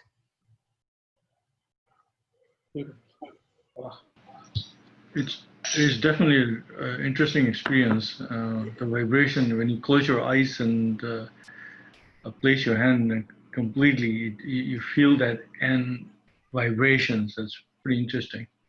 Yeah, it is. And that vibration is that nada. This is the nada, right? And that also the tummy. I mean, the end was like touching the tummy. that when you hear to your own nada, right? Followed by, it has to come down. See, when the nada, so from that vibration to silence, when you are moving, that is the shanta. And then when it is fully silent, it is atishanta. And in that silence is where revelation happens, right? That silence is the greatest silence, that which follows the nada. When there is nada, and then there is coming down of nada into silence with the shanta, and then finally the atishanta. And when you have closed your finger on your eyes and your ears, right? Then and then once you start experiencing that silence that comes after nada, there is amazing experience, in that silence and in that nada. And for some reason that kind of vibration, it brings peace to the mind. There is some psychological thing that's going on, some hormone, something is going on, that brings peace to everybody. And the focus on the silence, it will help you turn your eyes inwards to look at you, right? That silence is how you look at yourself, right? People do. Sunil, if you have tinnitus, which I have a little bit of it, it actually helps that tinnitus, the ear sound. Yeah, tinnitus. It really helps that because it suppresses that internal tinnitus sound. That when you go at the it vibrates with that. It actually feels pretty good because you're having that ear sound all the time. It kind of suppresses. So it's an interesting experience. Yeah. So that is, I think you should try this. It's fantastic, and this is the nada sadhana. So this will bring you, out of the cycle which helps you turn inwards, and these are all helping you to turn inwards. One more question: is it if time matters, like early morning, early evening, or when you're most quiet? That's when it's best to perform this. Yeah, time matters because with time is associated your mood, right? You're fresh in the morning, and therefore it is powerful. But then you can do it when you are stressed, and the effect will be much more, right? Because using this when there is a problem, it will tell you how beautiful this is, right? I mean, how it affects you. Yeah, it sounds more like you got this stress going on throughout the day. So before you go to sleep, you do a 30 minutes before you go to sleep. Oh, yeah. Yes. Oh, definitely. Yeah, definitely. So yeah, so that's the nada sadhana. So nada sadhana, and it's especially because turiya, that is the one that pulls you. It's called the fourth, right? So there's three always, right? That's Dharma, Artha, Kama, Dharma, Artha, Kama, Dharma, Artha, Kama. Then the Turiya is what? Moksha. Right? It's breaking from the cycle. This is cycle. Right? This is all part of Omkara. I mean, this is all Paramatma, this Vishva form, right? Vishvam, Vishnurva Shatkara. This is that Vishva. This is the Gajarupa Vishva. This is like the elephant-faced Vishva. In the Mandukya, if you go to Mandukya Upanishad, you'll see the description of the elephant-headed Vishva form of Paramatma as the Antaryami. So he rules the waking state and he rules the creation. Right? Again, this is dream state, sustenance. This is the deep sleep state and destruction. And this is Turiya. This is breaking the cycle. This is the first one that comes out of these three. And this is the Nada Upasana.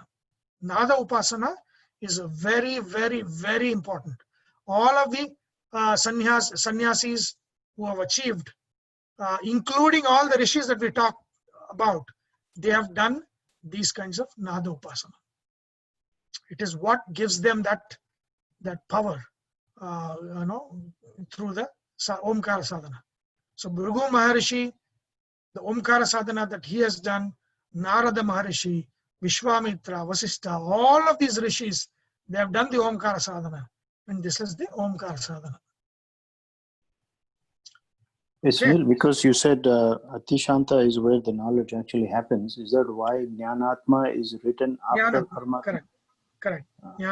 Again, these are forms. It's the same thing. Yeah. These are different names of the different forms. So Vishva is the form that is in the right eye. I think I probably told you when I was explaining Vishnu Sahasranama for the name Vishva, right? So that is in the right eye, and that is the one that has elephant form, and that rules the waking state. It controls the waking state of, the living beings. And then Taijasa is in the Kanta, right? Vishuddhi Chakra. He's sitting in the Vishuddhi Chakra and controls the dream state, right? And then Prajna sits in the cave of the heart and he controls the Jiva's deep sleep state, when it is deep sleep. Do you know the difference between deep sleep and Sushupti and Murcha?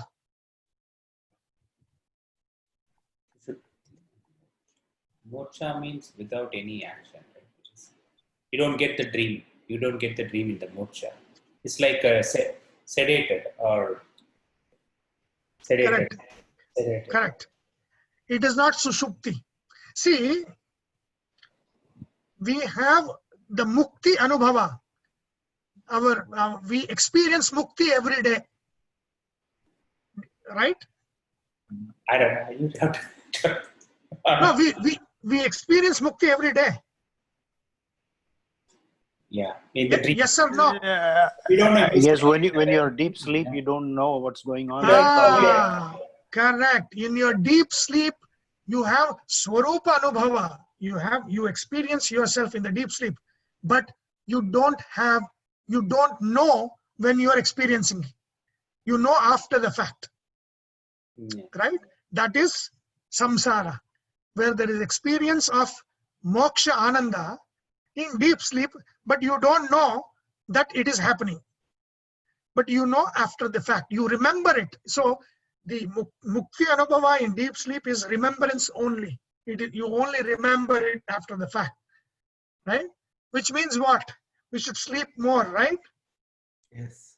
No, it doesn't mean that. That becomes tamas. No, it's not that.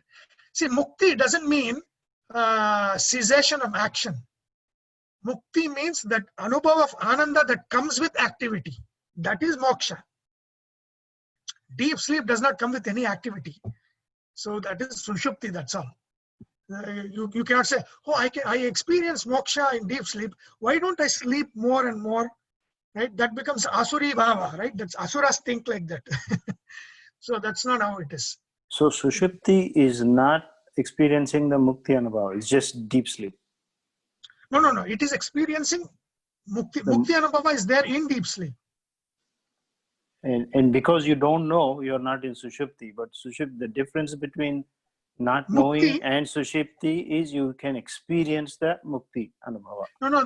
The difference between moksha and sushupti is moksha, you experience that ananda knowing the presence of that ananda when it is happening, which is with activity, right?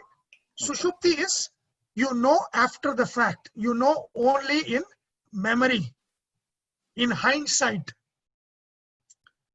not when it is happening. Okay. That is the difference, right? Because all of the samsara bandhana is no longer acting. Manas doesn't work, buddhi doesn't work. Your biggest imprisonment is ahankara. There's no ahankara. You know, they say, right, in your language, if you look at all the regional languages, they say sleep has no ahankara. Even the biggest CEO will also have to sleep, and when he's sleeping, he is helpless. Like the poor guy from the slum, it is the same thing between the richest guy, Bill Gates or whoever else, and the poorest guy. It's the same. There is no difference. Sleep has no difference. Probably the poorest guy sleeps much better than the richest guy, but you know, that's why they say sleep has no ahankara. That means it does not differentiate among people. It will happen to the biggest of the big and the smallest of the small. Right? Same as COVID. And COVID, yeah. COVID has no, yeah. It is equality, right? That's the equality. Anybody can get it. So, yeah, but that's what it is, right? So, sushupti and mukti, that is the difference. Okay, that is the prajna. So that, and prajna is in the heart. Okay, then again, turiya. Turiya is in the chakra, the Sahasrara chakra. So that is the one that gives the you know, they call us the Triguna Atita. Triguna Atita means the one who has gone beyond the three, one who has gone beyond the three. That is Turiya. That's the Turiya Anubhava. That means when somebody is in a Samadhi state, right? Samadhi state is within samsara, but it's a gateway out of samsara. That state is the fourth state. Samadhi state is the fourth state. It's called Turiya. It's called Turiya. It's a beautiful, I don't know, whenever we get a chance, we should study Mandukya Upanishad. Mandukya Upanishad, it talks about these four, A, U, Ma, and Nada. And you know, how to chant, and what forms of Paramatma are there, and all of those things. Then again, you know, Atma, Antaratma, Paramatma, Jnanatma. Mukti, you know, this is Jnana, Ajnana, Bandha, Moksha. Paramatma, the controller of Bandha. Jnanatma, the giver of Moksha. Moksham ch10 Janardhanat. That is this Jnanatma. Right? So these are all from the Tantra literature. These, at one point, these were all considered secrets.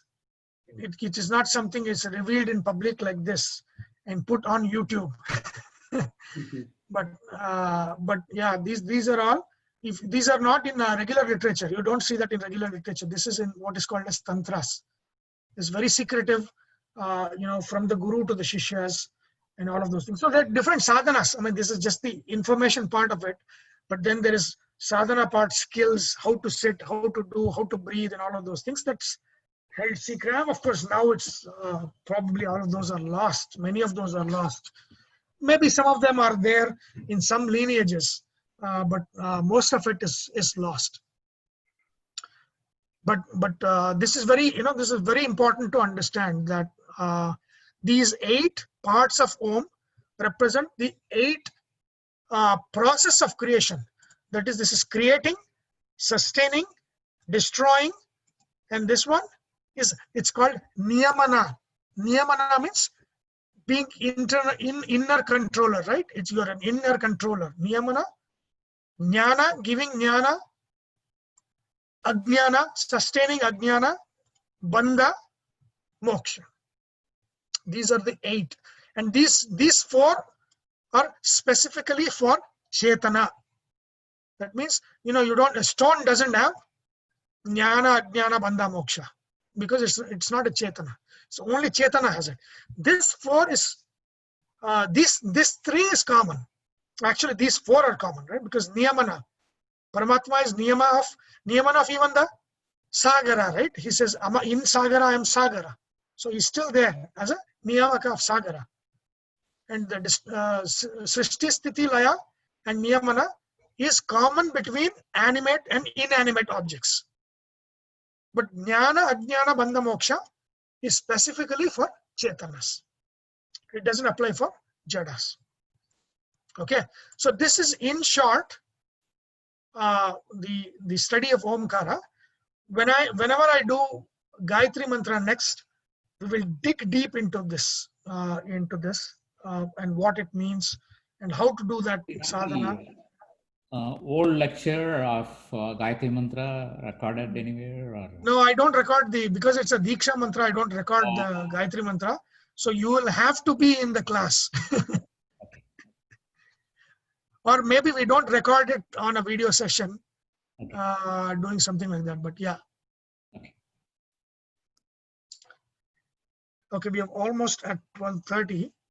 Any questions so far? So we have finished the 24th shloka. Let me go back to that. Hold on. 24th. We're finishing 25th. 25th. Oh, 20. Oh, yeah, 20. Yeah, correct. That's right. No, first part, right? This is 20. We are in the middle of 25th. So Maharishi Bhrigu and Omkara. So we have done those two. And next again, related to Omkara is japa. We look at different forms of japa. And if you don't have that practice of doing a japa, next class we'll look at how to do the japa. You should start doing japa. What is the simple mantras to do japa? These don't need any diksha. The power, like a Shadakshari Vishnu mantra or a Panchakshari Shiva mantra or a Shadakshari Shiva mantra. So we look at all the different mantras that is already given to the world. You don't even need the diksha for those things. So it's already been blessed. So look at that next week. What are the different forms of japa and what beads should be used for japa? What are the different kinds of beads? How to count? How to sit? What japas can be done? And all of those things. Okay. Karthik, why are you looking at like that? You have a question? No, I'm just looking. I'm deeply. Yeah, I thought you were. Okay, I thought you had a question or something. No, his look was more like, I thought there was just one bead. Why all these different beads? Oh no! Of course, we know Tulsi. Tulsi and Rudraksha is there, right? I mean, but we'll see all the different beads, especially for associated with different deities. When you're chanting for the Rudra, the Ugra form versus the Shanta form, all of those things. We'll look at that. Next class will be full of go dig deep into Japa Yajna. What is it? What are the different forms? What are the mantras that you have to do?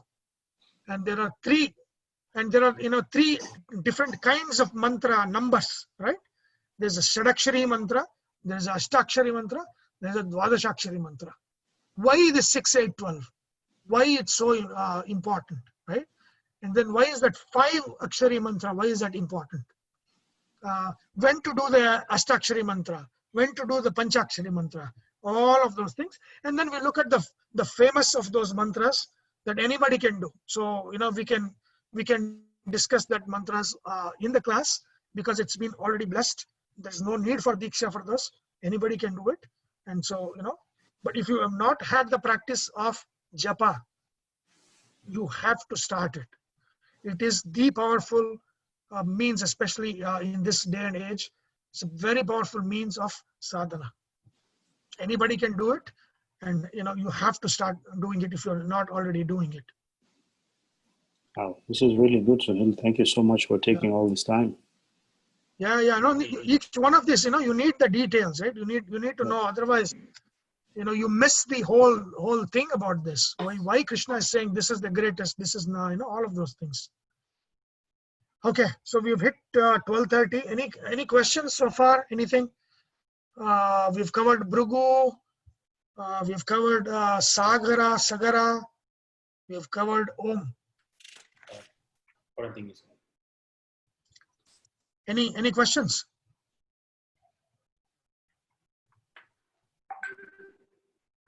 The same Bhrigu becomes as an insect, and then the Shiva becomes Shiva and Shakti unites. Shiva's trying to. He will say only he will go go around Shiva, not Shakti, and they become united, right? They become part of one another. Is it the same Bhrigu? Or is it No, that's a different? I'm not aware of that. There is a story. Yeah, the story goes like this. When you were saying he goes to visit. At that time, he would say he will go around only Shiva, and then so Shiva and Parvati, they will go closer, and then still he takes a form of insect, and then he tries to go around in between them, and then they merge together, and then he has no option but to go around both of them. That's Bhrigu Rishi? Yeah, my question was, is that Bhrigu? Yeah, there is a Rishi who does that. Oh, okay. No, I'm not. I don't think so. Okay. I don't know which Purana that story is from. See, Purana itself, within the Purana itself, there is 3 different ways of looking at the Puranas. So we'll probably deal with it in the next class. See, there are 18 Puranas. They are divided into Sattvika, Rajasa, and Tamasa Puranas. And depending on all the 18 Puranas, are all part of the literature that is required to interpret the Vedanta literature. All the 18 are required, but then some of them are in the language called Samadhi Bhasha, right? It's and so which Bhasha is used, how to look at those stories, and for example, I think we have discussed the birth of Ganesha and how that story is a Samadhi Bhasha and not a historical Aitihasika Bhasha. So we look at Puranas, different three ways of looking at Puranas. We'll probably take it up next class. That not every story is a real story. So that should be very important to understand, right? Not every story is a real story, and that story that occurs in the same form in all the Puranas, that should be taken as the important story. That story which occurs in one form in some Puranas, in another form in another Puranas, that you have to look at it in a Samadhi Bhasha. And what is that symbolic interpretation and how to look at that? Again, that is how you have to interpret Puranas. Just because you open some Purana book and some story is there, that doesn't mean that is a real story, right? So we will, I think next class, I'll make a note of it. Next class, we'll talk about how to read Puranas, right? At some point, you should read Puranas. Even though it is, it's completely corrupted now. Why I am saying it's corrupted is, when you're doing the analysis of these texts, right? I mean, I don't know how many of you have actually watched Vivek Devroy's video that Anand had sent. So if you have seen it, Vivek talks about 1200 plus different versions of Mahabharata that they have gathered from around the country. 1200. Yeah, even right? the Ramayana, there are so many different kind of Ramayanas where they Yes. say, Yeah. So, and then what they have done, I think if I remember right, he said over 50 years, they've looked at common stories among all of these versions, and they have established a standard critical version where the stories are common among all of these copies. Then there are so many stories that are not common, right? In one story, something, especially, there is something called as a Dravida Mahabharata. the southern version of Mahabharata, and then there is Uttar Mahabharata. So, see, this is another fantastic that Vivek did not talk about. Of the 1200 plus copies of Mahabharata that they have gathered from around the country, they divided that as Uttara Mahabharata and Dakshina Mahabharata, or Dravida Mahabharata. Copies that they got in the northern part of India, copies that they got in southern part, like Tamil Nadu, Karnataka, Andhra Pradesh, Kerala, and all of those things. And then what they did, they actually gave more importance to Uttara Mahabharata when they did the critical edition. The stories that were common in Uttara Mahabharata, thinking that Dakshina Mahabharata will have a lot more corruptions.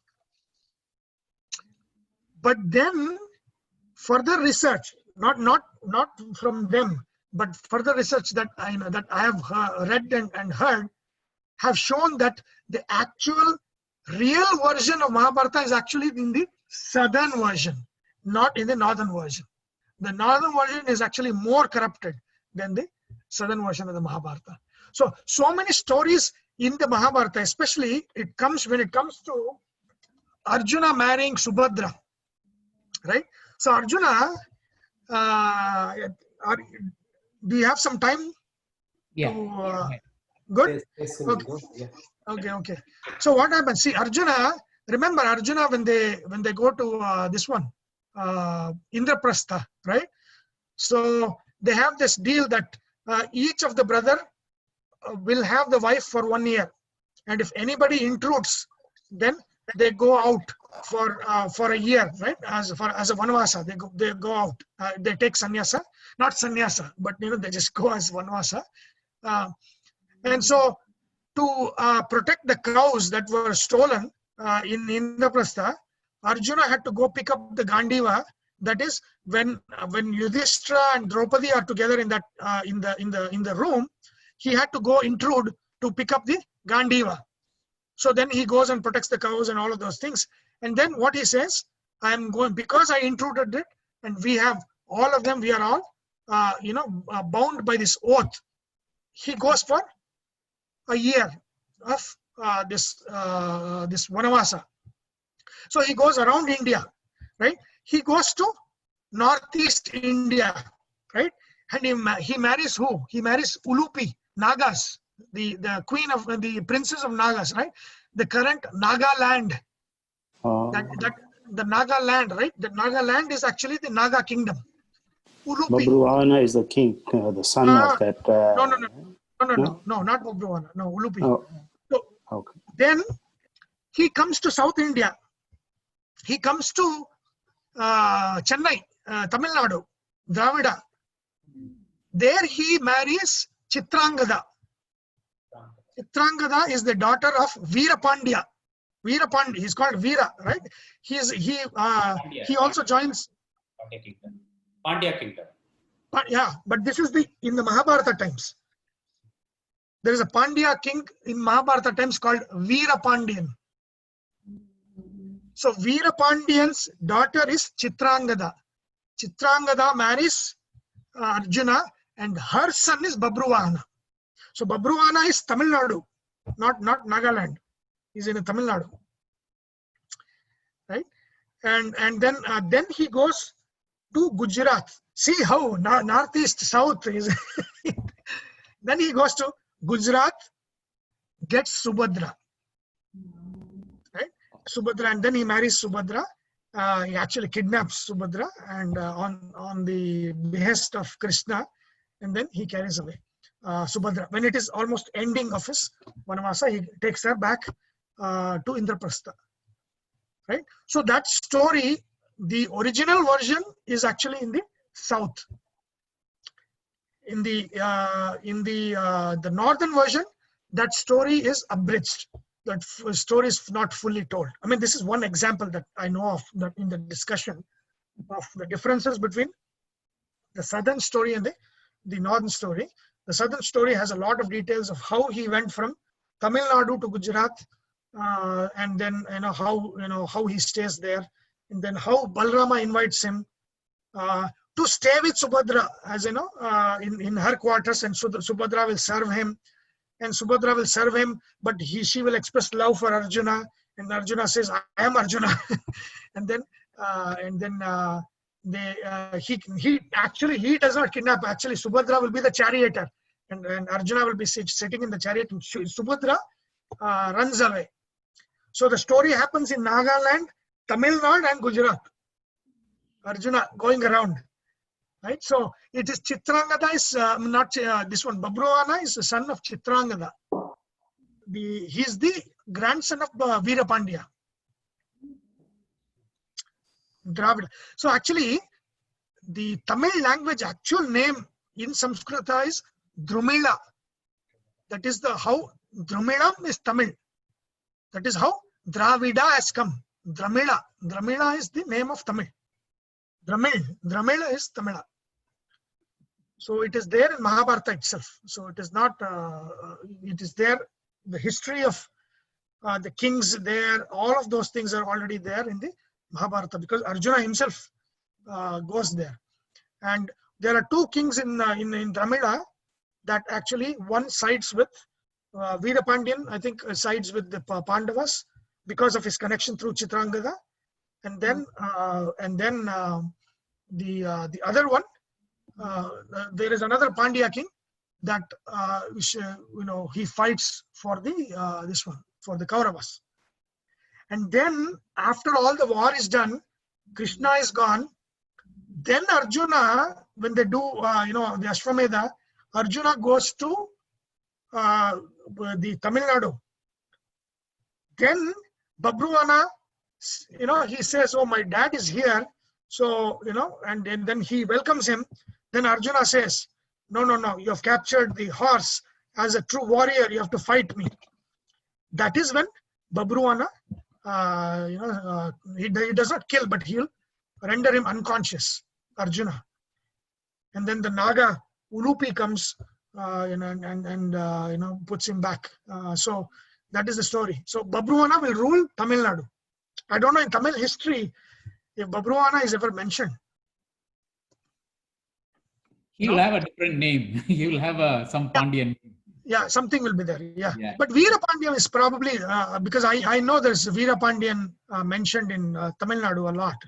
Yeah, Veerapandian later, during the British period, Veerapandiya Kattabomman was there. Oh, but that's not this Mahabharata Veerapandiya. Mahabharata Veerapandiya is, no, I have not. Yeah, all those kingdoms from the Pandya kingdom, they will have a Pandya ending, Yeah. So there, the king who is part of Mahabharata and who's Arjuna's father-in-law is Veerapandya. Yeah. Yeah. So that's there. So yeah. And why did I? Okay, remember, I'm trying to. Why did I mention this story? Or the different versions, right? Yeah, the different versions. Yeah. So, like I was saying, that the southern version, has actually more details than the northern version. So, even in the critical version that they have today, the weightage is actually to the northern version of the Mahabharata stories and not the southern version.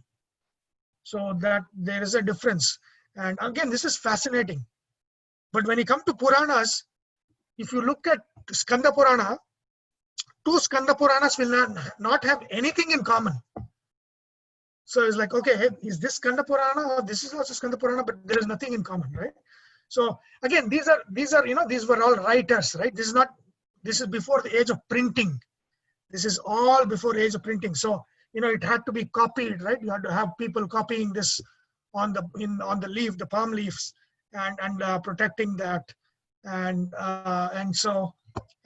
one good thing is, because these are different versions in different places, you will know whether the story is correct or wrong by comparing the versions that you find in different parts of India that have been maintained. Then okay, this story is actually there and it's not a corruption, right? So between Puranas itself, there's a difference in the stories, but within the same Purana, different copies of the Puranas in different places in India have a lot of difference. The only Purana that has similarity is Bhagavata Purana, because because of Mahabharata, because it started in the Mahabharata time, and because Vyasa's student, right, they were Roma Harshana and his lineage, they were the keepers of the Bhagavata Puranas. Because of that lineage, Bhagavata Purana is the same in all over India. So that difference has not crept into Bhagavata, and that is why that's an important Purana, because that corruption is not there. But if you look at even Vishnu Purana, there's so many different versions of Vishnu Purana, Brahmanda Purana, Linga Purana. See, all of these different Puranas have a lot of different corruptions, different versions. It is very hard to establish, which story is actually part of it, which story has been, incorporated by somebody. But that is how it is. I wanted to cover this in the next class, but we still covered it here. But in the next class, what we'll see is, just remind me when we are doing the class that I'll tell you how to look at these stories. There are 3 different ways of looking at these stories. Which stories, which ones are symbolic, which ones are real, which ones are Puranic, which ones are astronomical, astrological, that we have to understand those things. Just because a story is in some Purana doesn't mean it's a real one. Doesn't mean it's a itihasa. Doesn't, it might be, it will be a Puranic story, but what Bhasha it is. Is it Samadhi Bhasha? That means it is a very spiritual. You shouldn't take only the spiritual meaning of it, not the real meaning of it. So we'll look at all of those things. What kind of Bhashas are there, and how to understand the Puranas. Okay, so we'll do that in next class. I think. Oh wow, 12:47. So at least I gave some part of history. Veera Pandya. Did you know Veera Pandyan was part of Mahabharata and Babruwana was from Tamil Nadu? I don't. Yeah, I didn't even know that Nagaland marriage also. Yeah. Subhadra is yeah. So actually, Velukudi Krishnan covers Nagaland, and he covers 2 kings, but he didn't mention the Babruwana. So, but he covers that in a Mahabharata story. Yes. He covers that actually. Ulupi. Yeah. But he says 12 years. He stays for 12 years. 1 year was the 1 year. Has to be a brahmacharya, and 11 years. It's like 12 years. Correct. No. The pact will be 12 years, but Arjuna doesn't go for 12 years. He goes only for 1 year. Okay. Yeah. So there is a difference there between the northern version and the southern version. Okay. And if you look at the timeline, if Arjuna has gone for 12 years, then the timeline of Mahabharata, you cannot explain it. Yeah. You can only explain it with 1 year. Yeah. So again, these are all, you should take this as not Brahmavakya, that what is written is true. You have to have a critical mind of analyzing this, right? That analysis should be there. You should be ready to say this story of Purana is wrong. If you don't have it, then there is no sadhana possible. Yeah. Right? That's very important. That's the reason why I'm mentioning this. Just because there's a story doesn't mean it's the right story. There's a critical aspect to it, which sadhana has to be done to understand which is right, which language is it, how to read it, how to understand it. Then you get the right understanding. Otherwise, everything. One story will say this is what happened, then the other story will say exactly opposite of that. And so then you'll be in that party, I will be in this party. Right? That's not how Vedanta is. There is a way of looking at all of those things. Finally, that will lead to one correct meaning, which is what the whole point of Brahma Sutra is, that how to understand these inconsistencies, how to understand that. That is what Brahma Sutras is about. Okay, I think it's 12:50, so we've gone on for a long time. Let's finish this, and then we'll take up the Japa Yajna and all of those things from next time. Be ready to start sadhana after you listen to that. Okay? Okay then. Om Vasudeva Sutam Devam Kamsachanuramardanam Devaki Paramanandam Krishnam Vande Jagatgurum. Om. Thank you so much. Thank you. Okay. See you next week. Yeah, thank you so much. Thank you. Thanks a lot. Thank you.